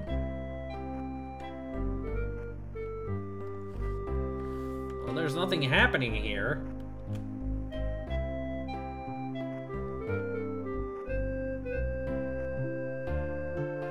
Well, that was the conversation that we already discovered.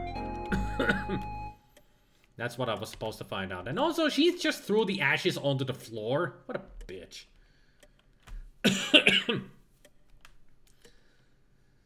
Let's see, then the other one was Clarence says he has offered a great deal of money. Gertie doesn't understand what Gloria says to Clarence, and she leaves. Walk up to the Colonel's room.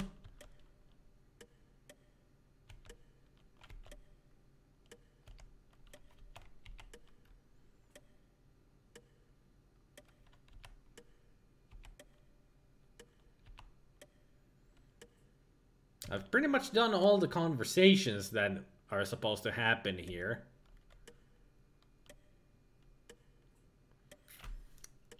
There was no situation there, Tumuke, that would have caused any kind of that kind of comedy. So your flag failed. So I need to go to...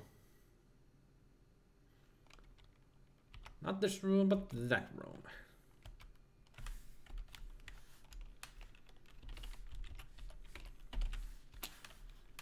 Gesundheit.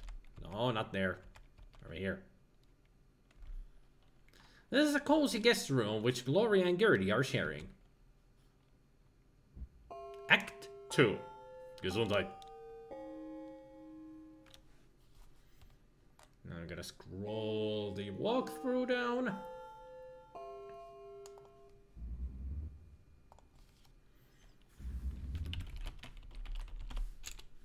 Gertrude Dijon is the Colonel's widowed sister-in-law. She obviously is behind the times, as she looks like she has just stepped out of the gay 90s. Gay.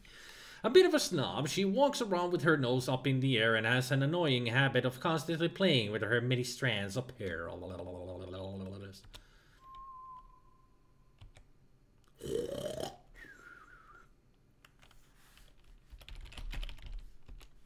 Looks like someone dropped a white handkerchief on the floor.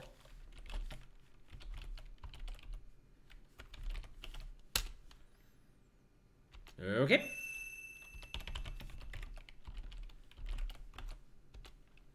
It's a handkerchief, all right. Write in book. Try another way to say that. Okay. How about write in notebook?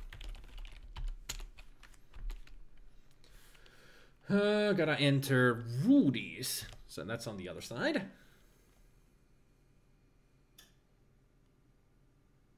Ooh, this appears to be another guest room that Rudy and Clarence are sharing, but somebody else is sharing something right now.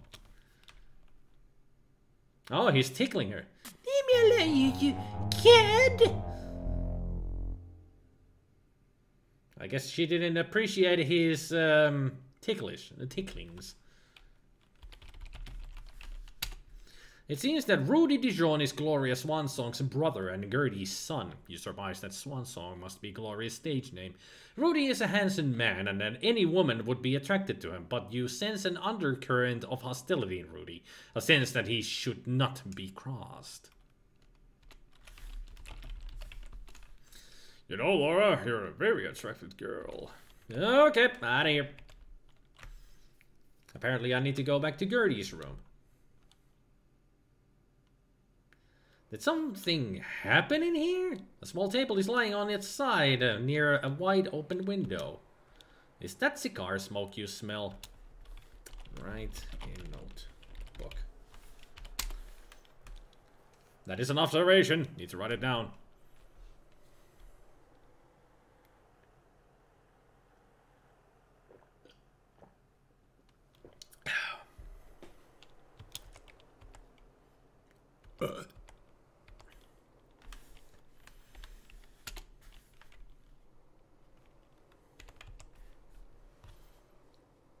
So we have, it appears that a small table has been knocked over with a potted plant it's supported and flying crumble on the floor.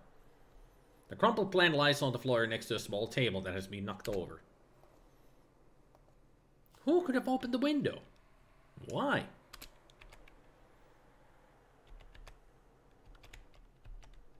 Oh man, we can't jump out. Okay, close the window.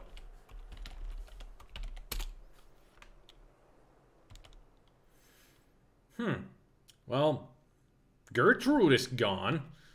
I wonder where she could have gone to. Is this the first death that we will find? Someone's walking outside the second story veranda. Who could it be? Well, judging from the hat, it could be a woman. And judging from the clothing that they're wearing, could be a trench coat. Carmen Sandiego. We have found her.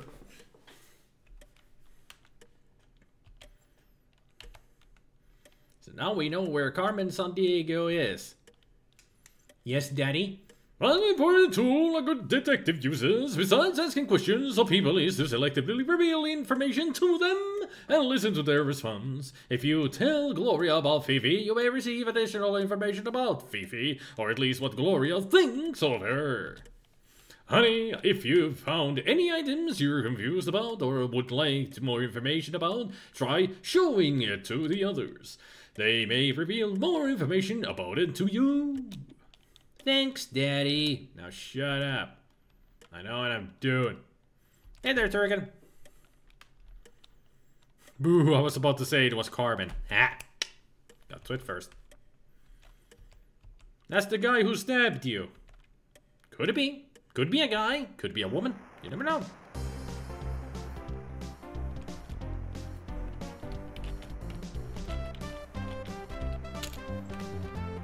Okay, Gloria's still not talking.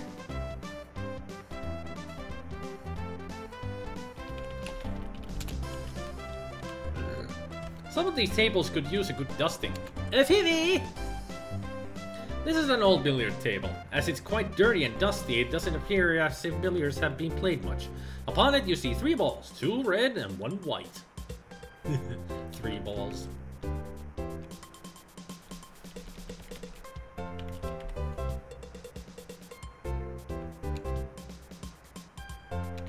Oh, that's a door. I thought that's a big window. The French doors lead outside. Okay, that's a door.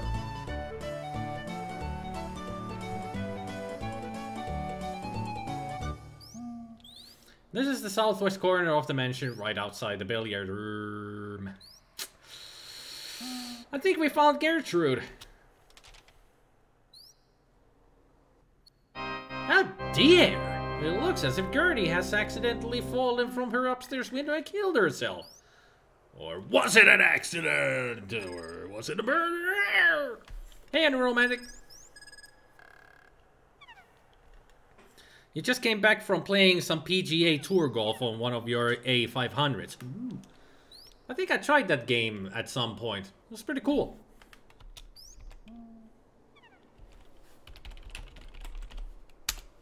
Gertie's dead, alright. I'll search body. You're not close enough. You quickly examine Gertie's body and see that she died of a broken neck. You can see no clues as to what might have happened. Write in notebook.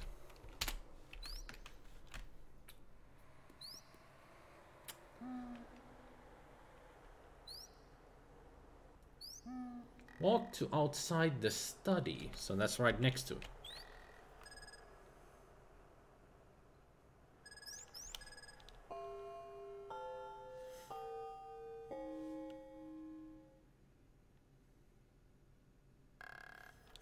I think we landed in the rough, Jim.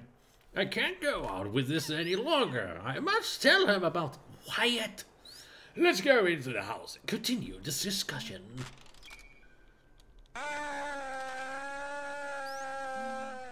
That's more like it. Using that scream. What? You must be joking. Gertrude is dead.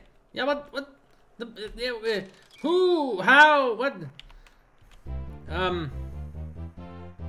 Cleanup crew works fast here. Is this Death Wish 3? There's paramedics just behind the corner to take care of the corpses immediately.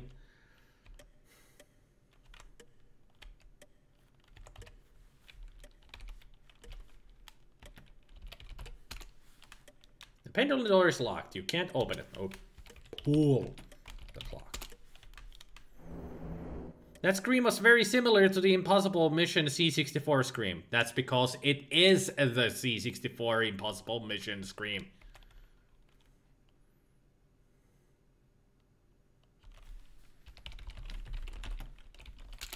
Oh, there's nothing interesting, nothing of interest there.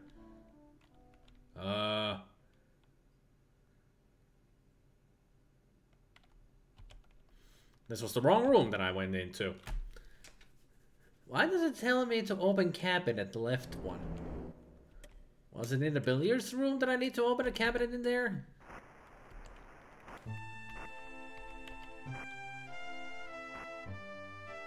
I needed to follow them inside the study. Oops. The body, she's gone. The body has disappeared.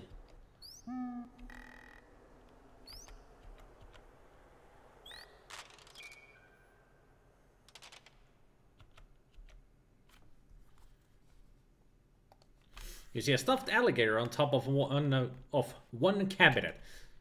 I actually had stuffed alligators back in the day. In the old house. Cautiously, you peek inside the open door of the cabinet. Not surprisingly, part of the Colonel's weapons collection is housed here. Within the cabinet, you see an Australian boomerang, a steel cutlass, a pearl-handled dagger, a mace, and an antique crossbow. Quite the collection.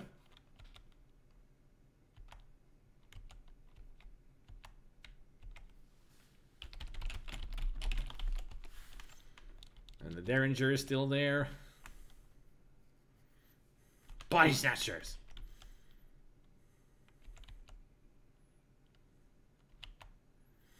You had another window open and thought the screen came from the game. Oh. There you go.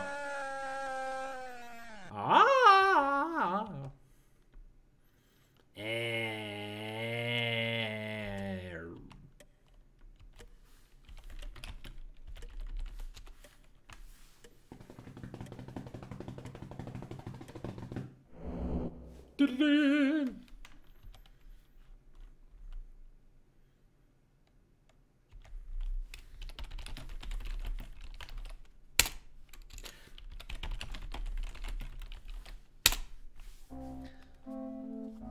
It's just not right. We've got to tell him about it.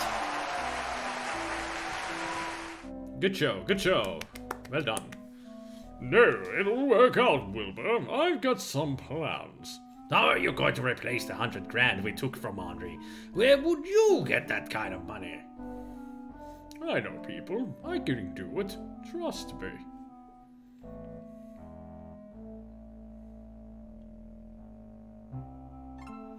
Why were we so stupid as to buy into a racehorse anyway?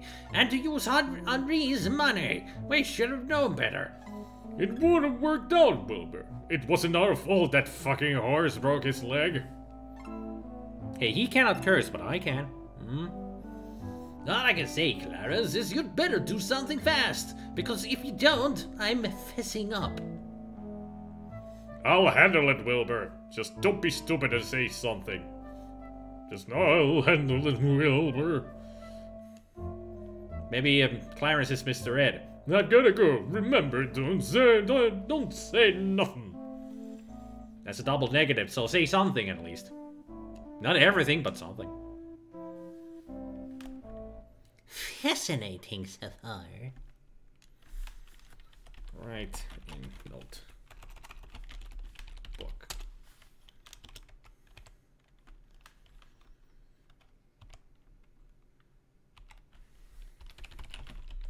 Anybody in this side? Ooh. You know how she is, Sheriff. Well, she's like, especially good at shit. Can't even tell hers. I think I'll have another drink, okay, buddy? Have a drink, what?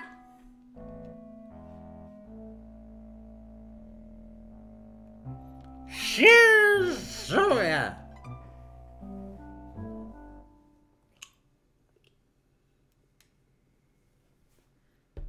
At least this time she didn't drink like... Cheers.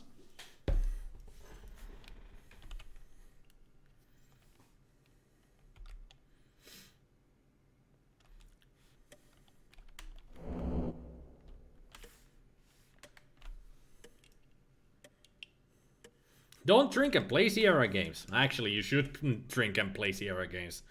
Might be funnier that way. Stuff happening, more stuff happening.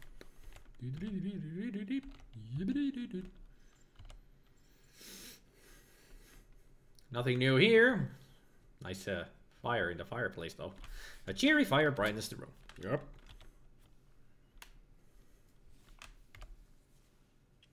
Ah, Lillian is here. Bye, Jeeves. Nah, child, it ain't no use getting yourself upset. Things may just have a way of working themselves out. I know, silly, but it just doesn't seem right. Oh, hi, Laura.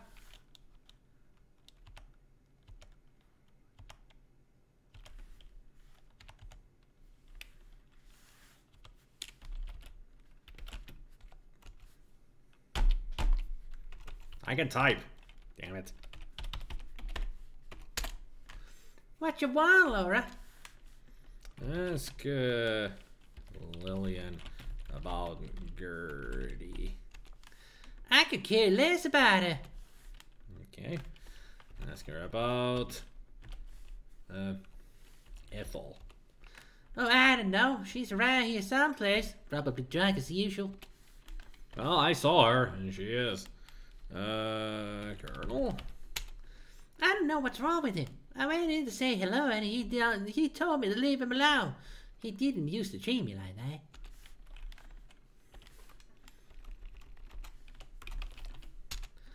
If Celia wants you to know, she can tell you herself. I've noticed him making eyes at Fifi. I wonder if Uncle Andre knows about this. Tell me about Fifi. He's such an old fool. She's just leading him on. Are you telling me anything about Rudy? Not Rooted. Rudy.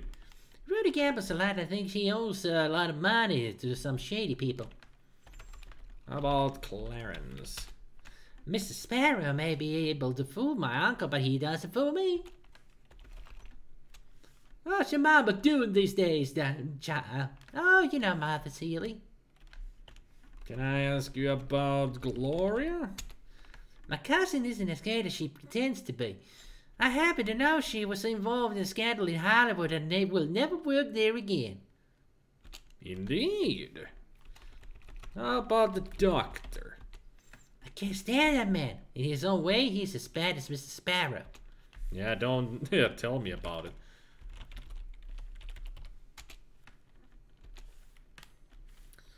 Show handkerchief to Lillian. It looks familiar. Show handkerchief to Seeley. It don't look familiar to me. No, good for you. Show... Actually, inventory. What do I have?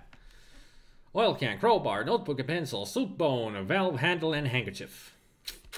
Yeah, that's all about there is about the thing.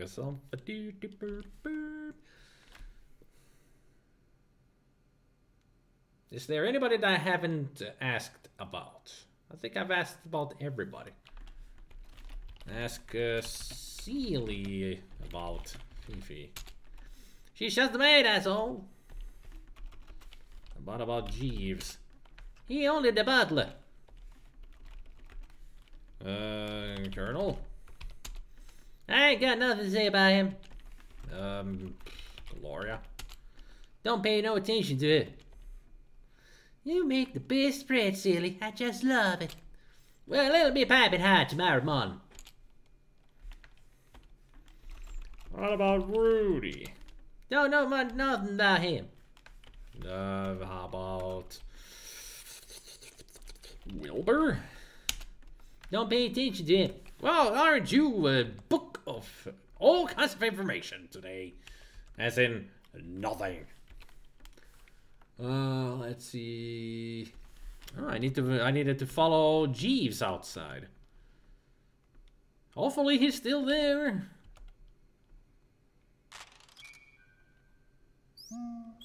You're standing at the northeast corner of the house right outside the kitchen. Beside the kitchen door, you see a doghouse and a cellar door.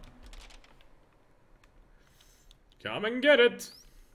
Come and get it. Oh, he's just feeding Beauregard.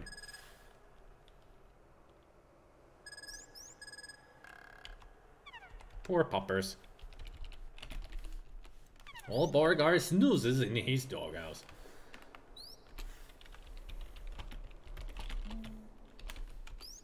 Okay.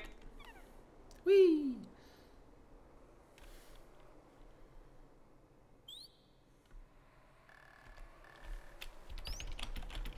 I wonder if we're gonna find a secret key inside here that we need to open a door to get the dog ending.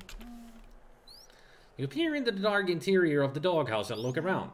What's this? Why, it looks like a necklace of some small amethyst and quartz stones. Beauregard must have found it. It's found it someplace and brought it here. You quickly grab it and take it with you. Beauregard is sure enjoying the bone. And now I need to go to the library. Eat dog's leftovers. I don't think there's anything left in there. If he's like a real dog, there's nothing in the bowl. See, nothing special. Yep. I mean, dogs never leave any bites behind. Southeast corner of the mansion, right outside the parlor. I think I'm on the wrong side. I should be on the other side.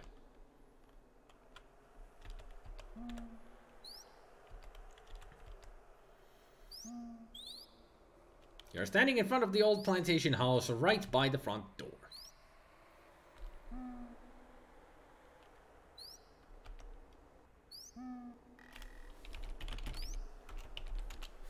Just do that yourself. Okay. I needed to be in the exact spot. I wonder. Chandelier! La-di-da-di-da. Got it. It will take a while to get the splinters out. That's not really a good pun because there are no splinters. It's not made out of wood. But still, I got the chandelier death. Woo! So that's death number 5?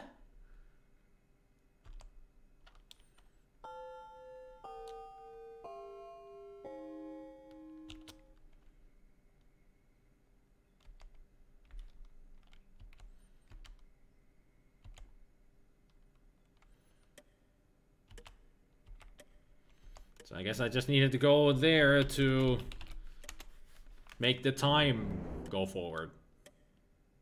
Quite a specific spot for it.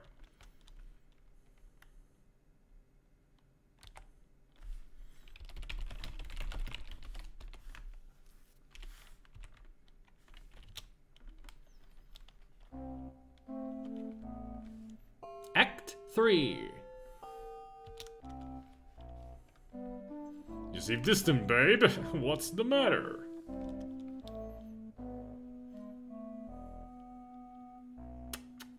Well, darling, this is very difficult. What's difficult?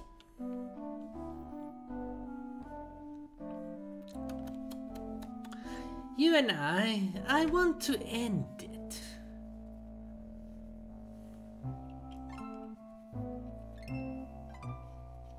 Are you joking or something? That's ridiculous.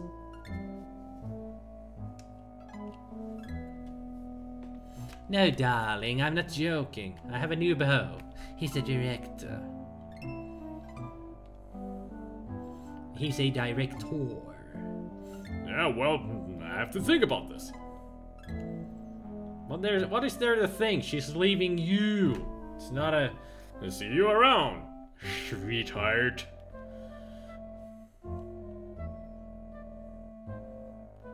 And off he goes.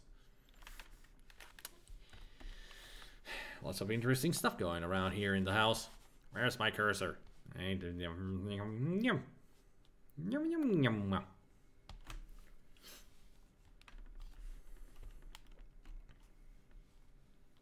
Hopefully I didn't do anything with the... Nope, everything's good. Everything's fine. I'm fine. Good.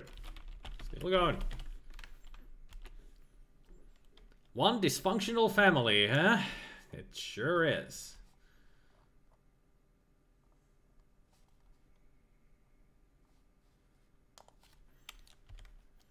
Sure is indeed a very weird family. But then again, they're all just trying to get the Dijon money. Something looks wrong here. A chair has been knocked over and there are signs of a struggle on the floor. Huh. You wonder how the small pink feathers got on the floor. They look like they may have come from a pillow or a feather ball. A fireplace poker has been dropped on the library floor. Get poker. You're not close enough. Okay. The chair has been knocked askew. You're not close enough. You read the name on the magazine. It's called the Racehorse Quarterly. Upon examining the open page, you see a picture of a beautiful thoroughbred named Sonny Boy. The name Sonny Boy has been circled in red. So that's what the doctor was doing, I think. Get poker.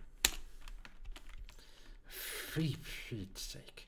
As you retrieve the fireplace poker, your eyes happen to fall upon some small pink feathers scattered upon the floor.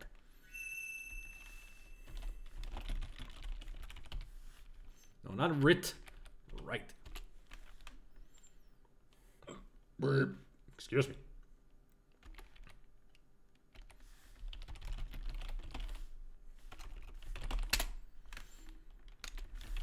Can I get the feathers? You see no sense in carrying around a bunch of feathers. Makes sense. That makes sense. So I guess the doctor is dead. I mean, why even kill the doctor? He's not a relative. But then again, a physician might get a fee. So he's not gonna get any money out of it. Because he's dead.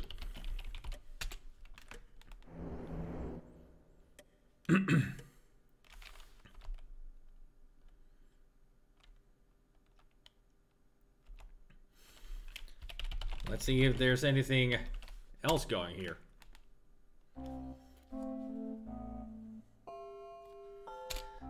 Still smoking that one cigarette. It's just Gloria listening to the Victrola. Again. Apparently.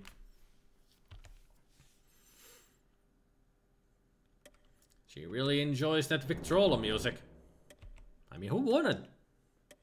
Victrolas have a unique sound to them.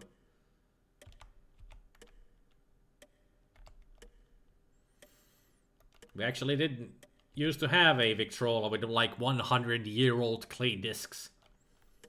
Most of them just about how to learn to speak Swedish or something. Well, maybe not 100 years old, but at least 70 or 80 years old.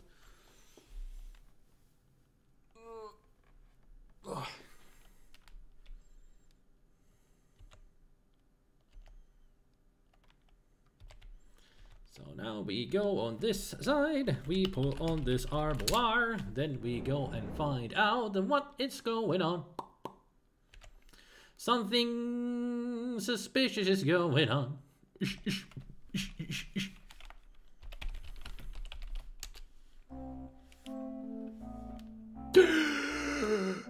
He can walk! Mein Führer! I can walk! So, you sneaky old bastard, you don't even need the wheelchair. Huh.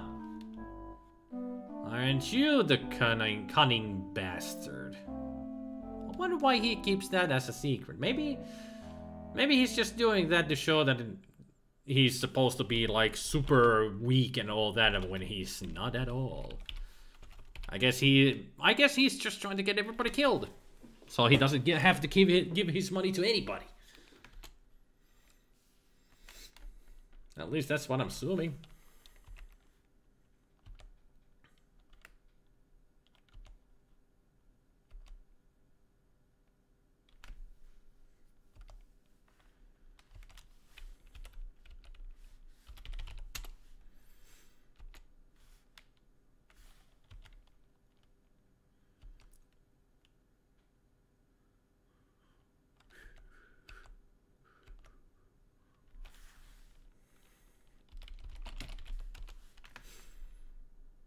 You see 2 secret panels, 1 in each wall.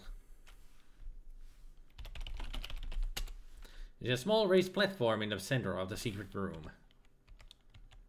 There was supposed to be an item here, but I think I missed it? There should be an item in here.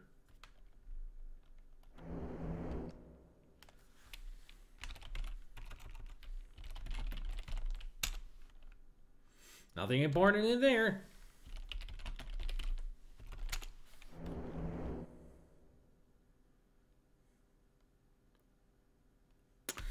Did I miss it somehow?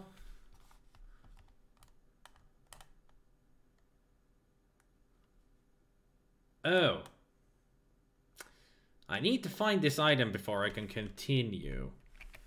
So if it's not here, somewhere else. Because the person who wrote this did say that this item that I'm looking for might spawn in another place, not the place that they're talking about. So I gotta look around. It's in one of the secret areas. That at least I do know where it appears. So let's just go and take a look around. Hope for the best. Hope that I find the item that I'm supposed to be finding. Just gotta remember, don't go into the middle of the room here.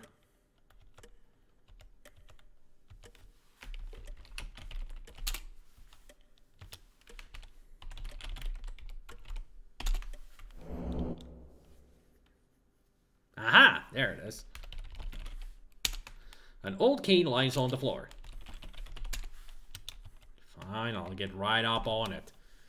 Okay, we have a cane.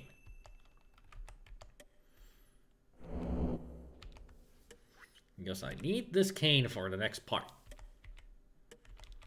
Beep, beep, beep, beep, beep, beep, beep. Freaking.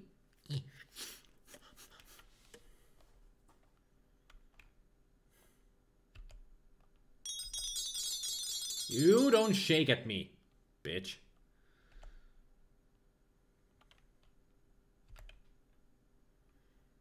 So let's go visit the old coot. This elegant room must be the Colonel's. You notice there is an elevator here. Or on the frailness and very much in the blah blah blah. Not tall. We're coming in my room, young lady. Show cane. Leave my cane alone.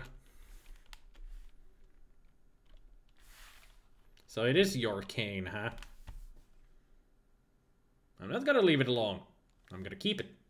Go to Ruby and Clarence's room. Okay. To Rudy and Clarence we go. I said stop shaking, I'm not under it. Ah, Clarence and Rudy have some discussions. I wonder about what? This ain't for you, kid. Okay, sorry. I'll just go listen to you in another way.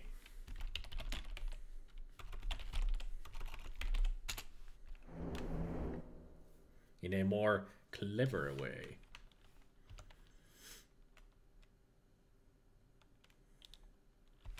And also write in notebook. Look holes. Who is the so-called director that Gloria's seeing now? I wanna punch his lights out for getting between me and my gal. Gloria was never your gal, and just because she went out with you a couple of times, you thought you owned her. Well, I got news for you, buddy. My sister doesn't need to settle for the likes of you. As a matter of fact, you were nothing but a mere dalliance. Well, you're not one who can make a commitment to anyone. You're just trying to sink Gloria down. You ain't got good enough to kiss the ground she walks on. You're nothing but a low-class jerk. Text is going really fast sometimes.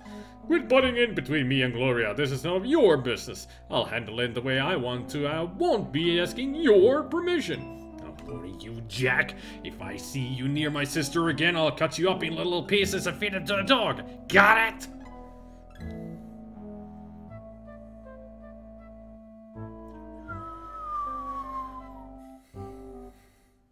Well.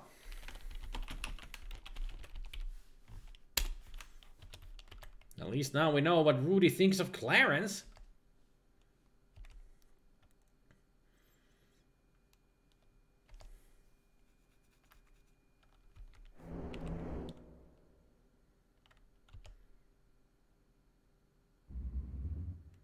And Clarence has fallen asleep. Clarence seems to be resting in his bed.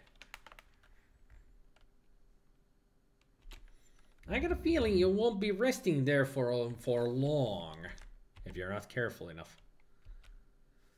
Let's see, go to the bell tower. Ah! Now I know how to pull on the bell. Kind of funny when she stands behind that painting, hmm? But now we are going to go and ring the bell. Because now we have something that we can reach with. To get to pull the rope. I do like the little detail that when you walk past the mirror, it shows your reflection a little bit. In all pixelated gloriness.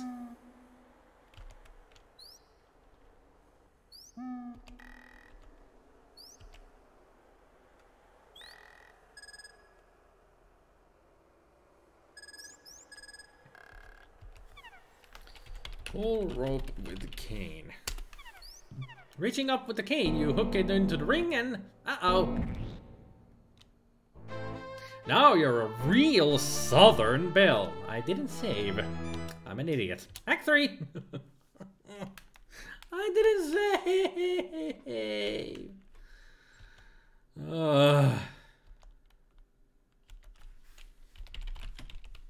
Why didn't I save? Nothing of interest in the library.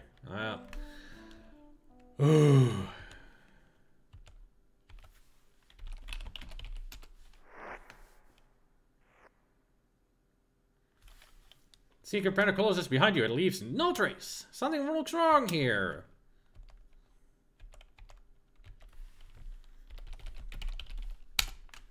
You don't have it.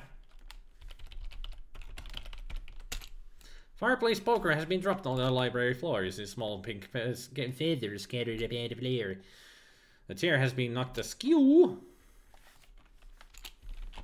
Get poker. Nice amount of all small pink feathers. After the boa. I call the racehorse a quarterly. Got it. Let's go.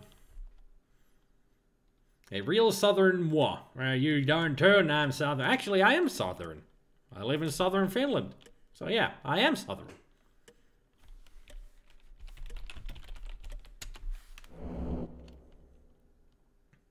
The cane is not here. I guess the cane only appears after I... Or maybe it doesn't. I don't know.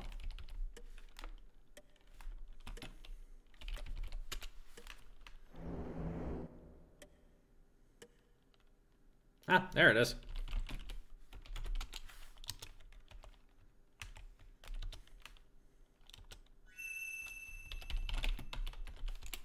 It's a cane, all right.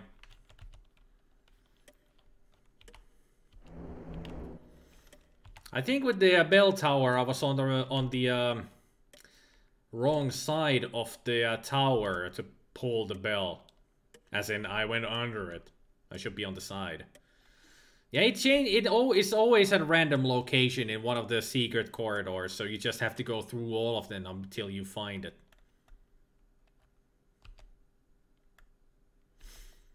There are 2 things in the game that are randomized. That's one of them.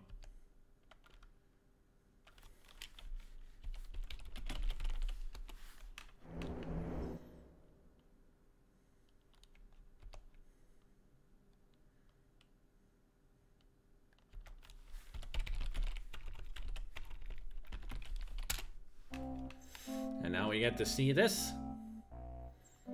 So he can walk. Got it. Skip it. Right. Note.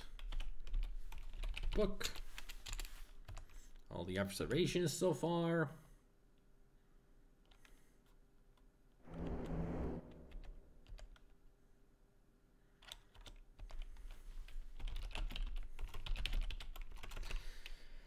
I will learn to type some point.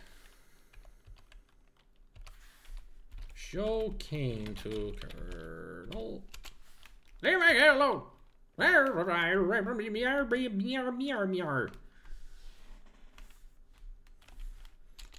save. Write in notebook.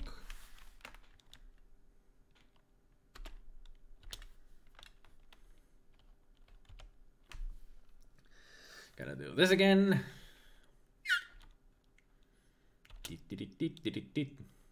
This ain't for you, kid. I know already. Leave me alone. All armor.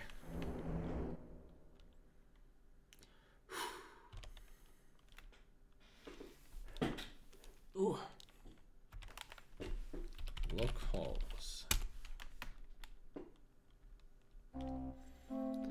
So this is going directly again between me and my girl. Blah blah blah blah blah blah blah blah blah blah. You thought you own her? Skip it. Got it. Been there, done that. Been there, done that. Write in a notebook. All these new observations.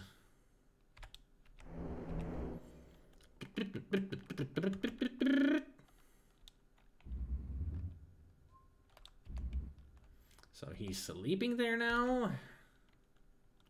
No. Shit. Shit. It shows that I'm getting tired. Yeah, I get it. Yeah, I get it. I'm out of here. Oh, brother.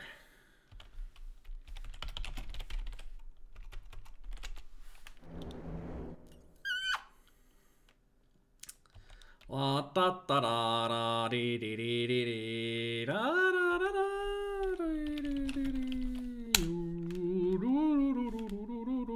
Skip this thing, write a notebook. Not a white. Right in notebook. All those observations noted. And we save to stop happening.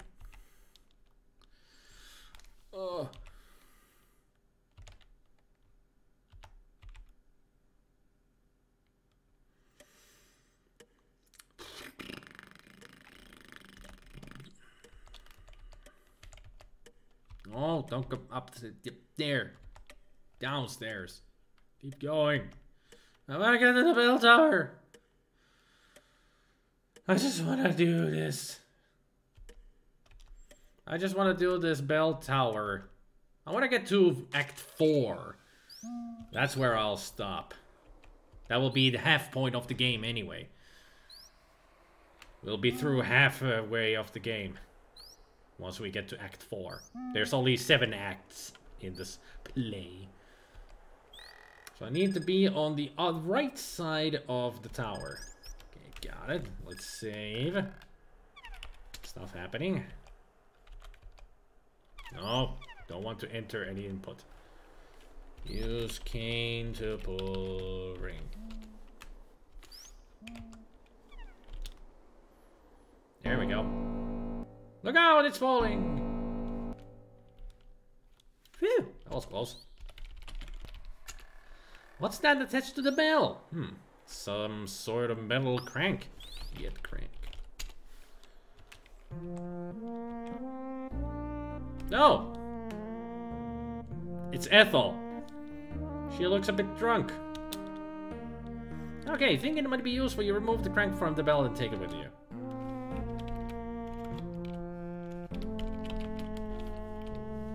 Love the music. Ethel must need the cool night air to help clear her head. Or is she just wandering mindlessly?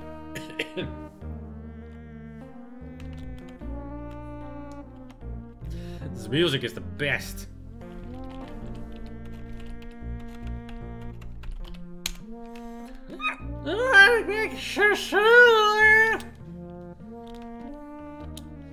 I was your friend.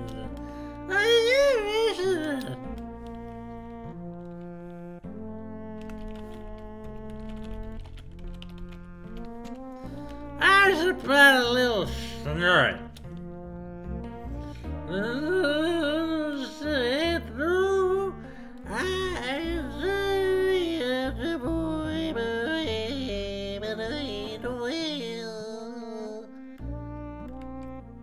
I wonder where she's going. On the west corner of the island, you see an old and dilapidated stable surrounded by an empty coral.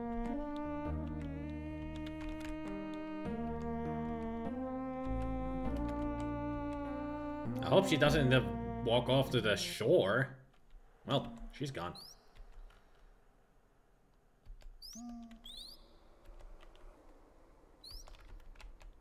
There's the handle. There's only one stall in this old stable. As there is an old broken down nag in the stall, you deduce this must be Blaze. And also we found Wilbur. What's happened to Wilbur? Someone must have hit him over the head and killed him. Nervously, you look behind you. But there's no one there. So let's search Wilbur while we're at it. This is the other that is random, where Wilbur's body ends up at. With trembling hands, you search Wilbur's body and confirm your suspicions he died. Thank you.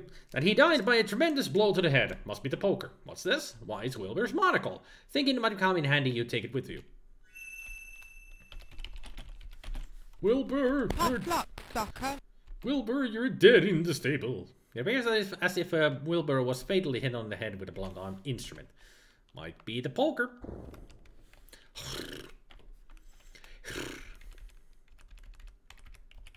Well, since you said Gesundheit.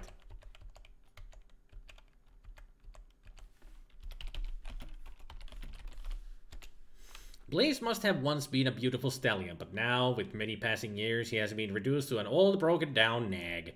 You guess that he must be the Colonel's horse.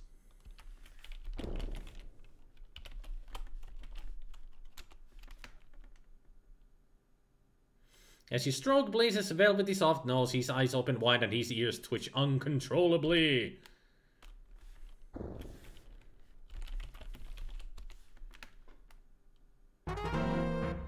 Well, that was a mistake. You are a dead ringer, Laura. Nice X's on the eyes.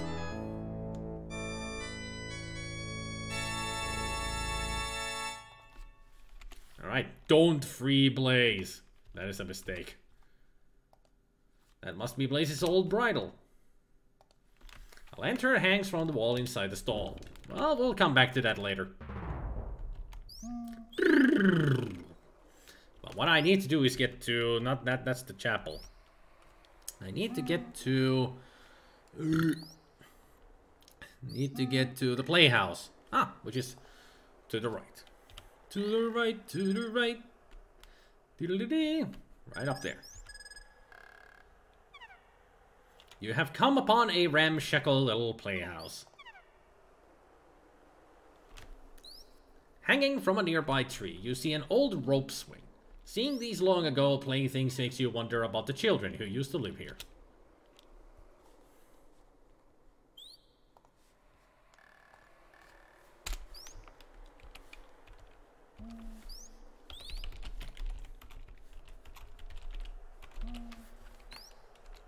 You have frightened off a little squirrel.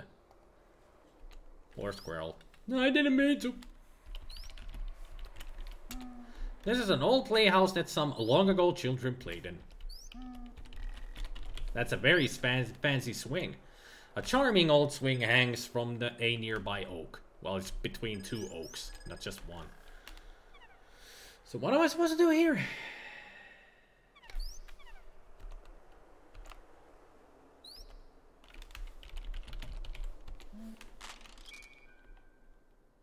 Oh! You're inside a leaky old playhouse. And Lillian is in here.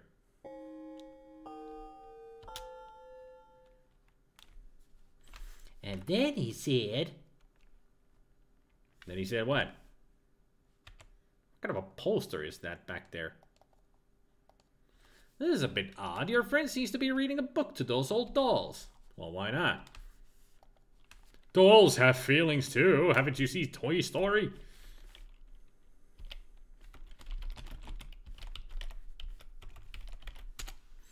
Huh? What are you doing here, Laura? I'm asking you the same thing. I'm kind of busy right now. I have to finish the story. Are you trying to tell me that there are the spirits of the children in those dolls? So she stuck the key in the lock, and... Alice in Wonderland? Good story. Good story. Now let's go to the fountain.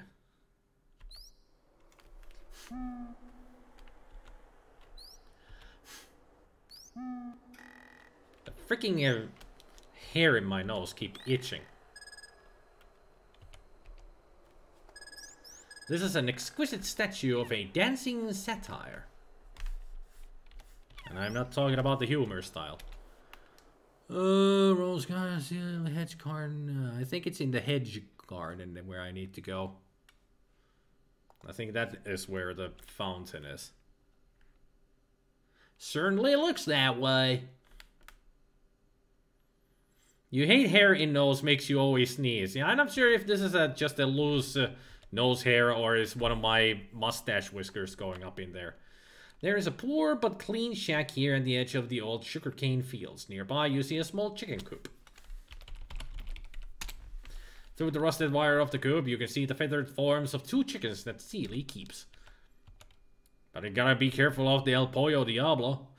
This is an odd-looking place. It seems to be the private little garden completely surrounded by a large hedge. You wonder why? Well, let's go find out. Somebody playing the drums, or that was thunder?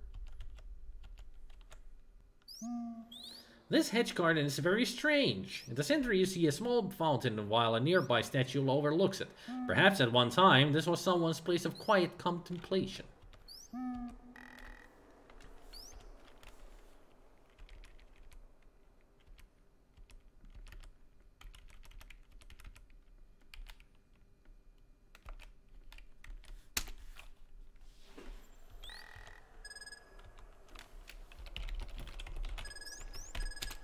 The fountain sits for loyally in the center of the garden. Well, drink from a fountain.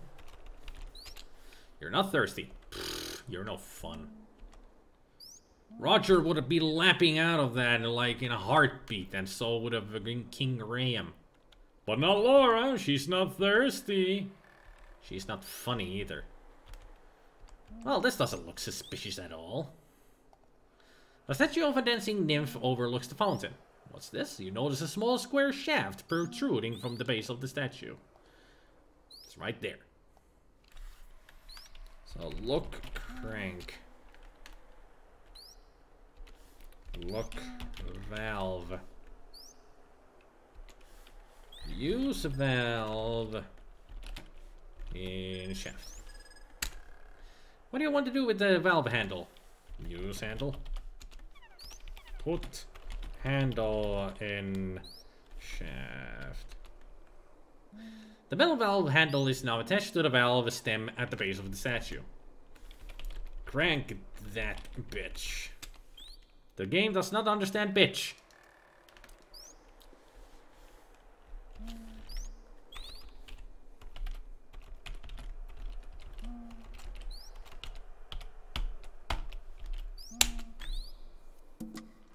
Upon turning the valve handle, you hear a click and the fountain comes to life. Whoop-de-doo. We have a working fountain now. Apparently, I needed to do that. Staring at the fountain too hard creates a lethal flood, right? Something like that. I'm not too sure. Hello, Jump. So now I need to...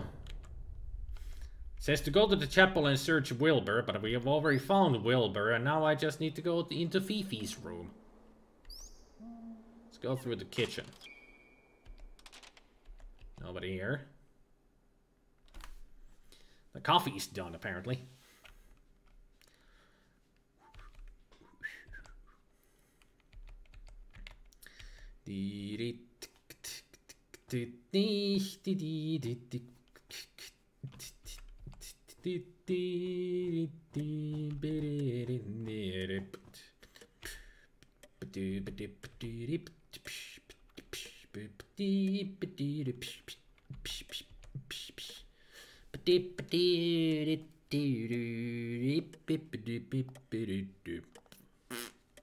Now, where is Fifi's room?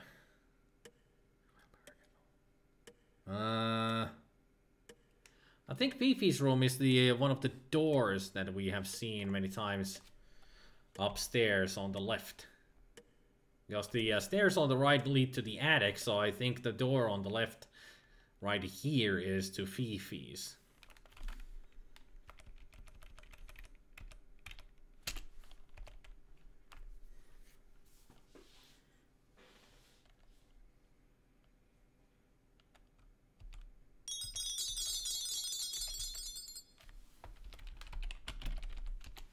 You notice a closet at the top of the stairs. Now open the closet.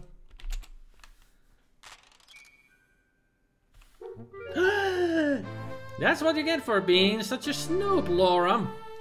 Apparently somebody was just hiding in there waiting for somebody to be killed. Oh, that doesn't work. Maybe her room is up here after all. Stairs lead to a third level of the house. There's a doorway in front of you and another to the right.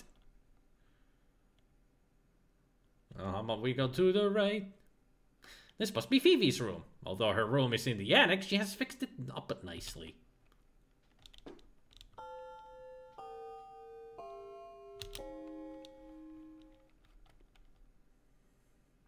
Yet again, he's trying. Stop! Stop it! Leave me alone! Get out of my room now! You'll regret that, you little vixen. Man.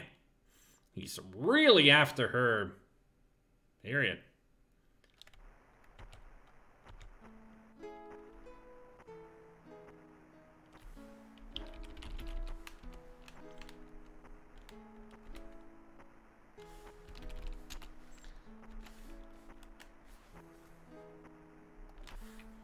Fifi looks tired. She's resting in her bed. Must enjoy listening to music as you see a Victrola in the back corner of the room. Has an old armoire in the back order. Picture is a picture. See nothing interesting. Most of the sofas look very old, dusty, and uncomfortable. Most of these chairs look pretty old. Looks like a fine cognac. 2 glasses sit on the table near the cognac decanter. And also, right in notebook.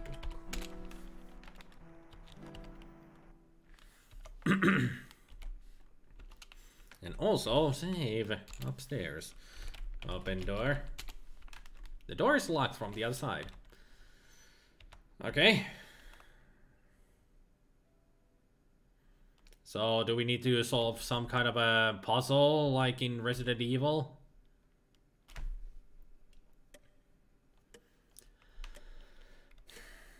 This should have started Act 4. And done everything that the walkthrough has told me to do. Maybe it starts once I go to the next part of the walkthrough. Let's see. Nope.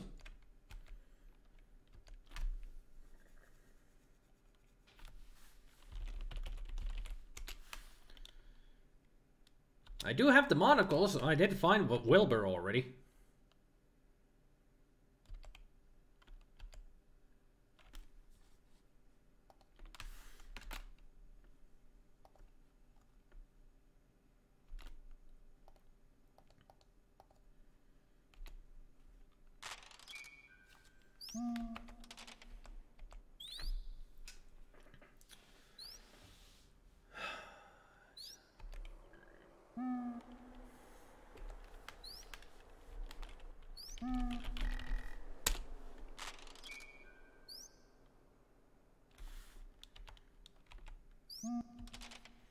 Maybe I do need to go to the chapel then.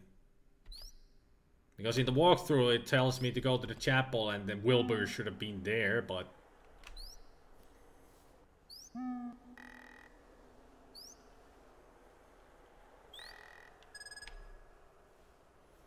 I've already shown like 6 deaths in the game, Jump. And yes, the suit of armor is a death scene. Well, if you oil up the arm that is holding up the battle axe, it'll kill you. It cuts Laura in half.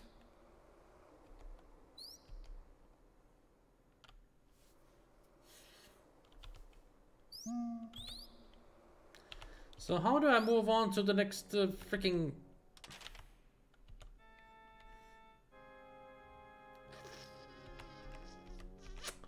I have done everything that the walkthrough has told me to do.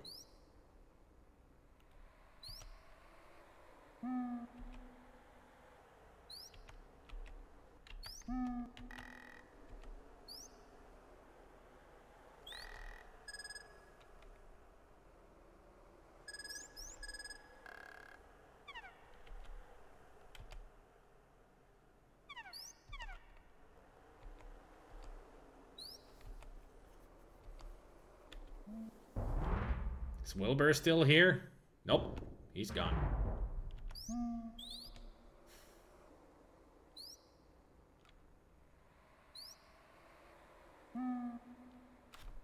I don't get it. Hello, else.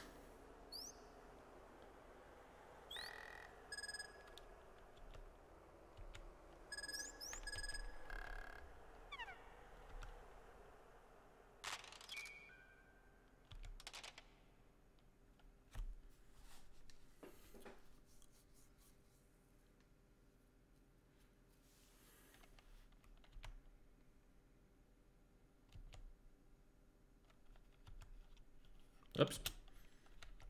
There's a star.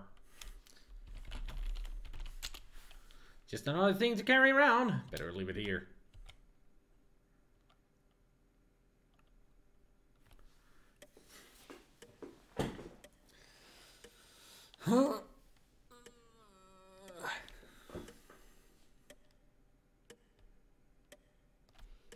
I wonder if the swing next to the dollhouse actually is a death.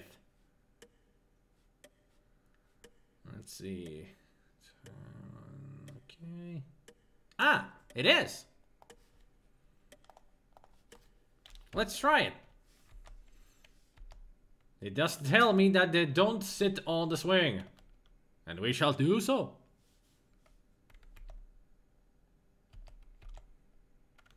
There is a shadow. The tall French windows add grace and charm to this house. But hey, there was somebody walking out there. That was the same that we saw on the veranda. So something is going on around here.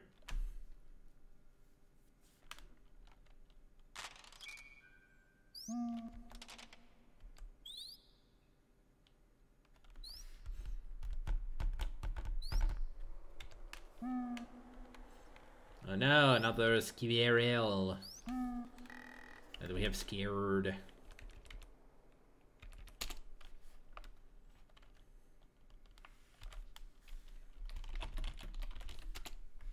Gingerly, you sit and swing.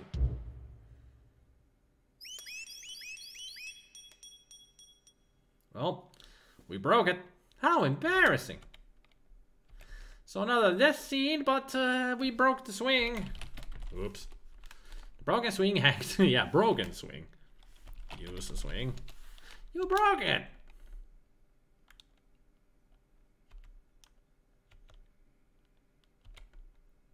Don't worry, I fix. Or maybe not.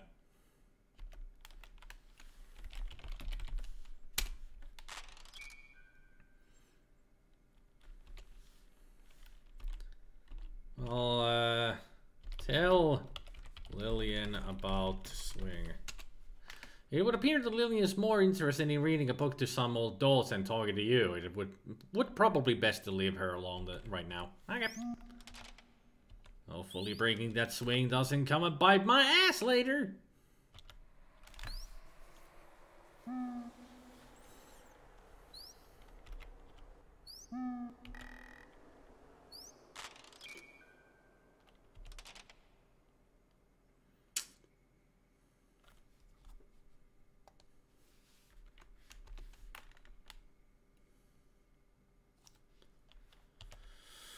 I don't know what to do because I've done everything.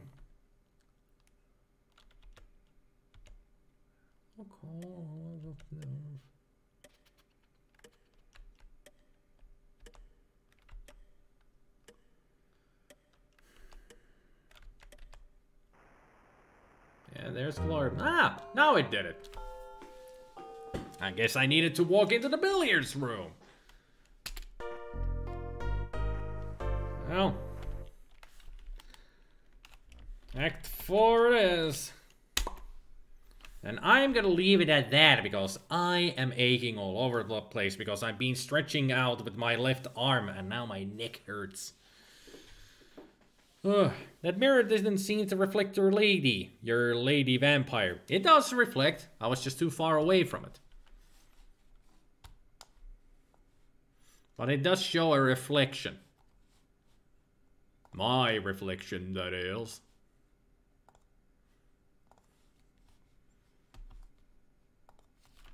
And if you don't believe me, I'll show it.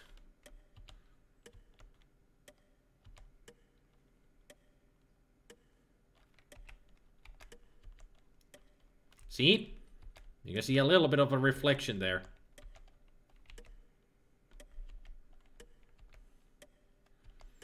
It's all about the angle and perspective, you know.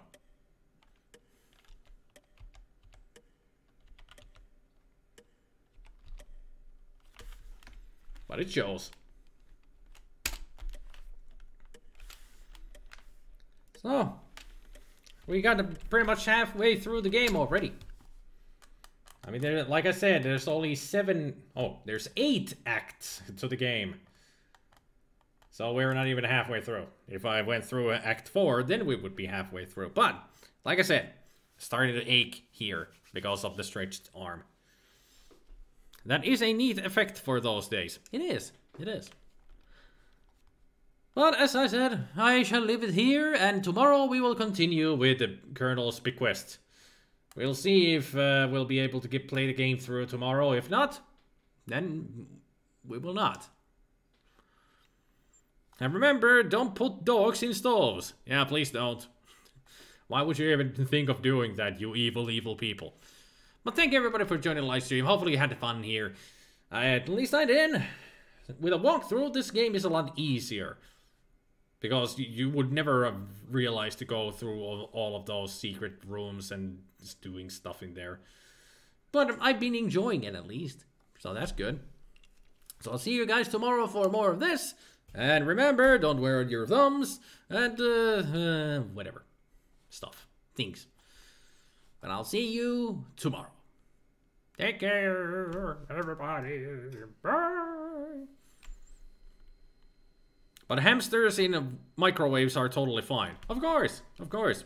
They make a nice explosion and then smell nice afterwards. I better get out of here before I put my foot in my mouth or something. Bye.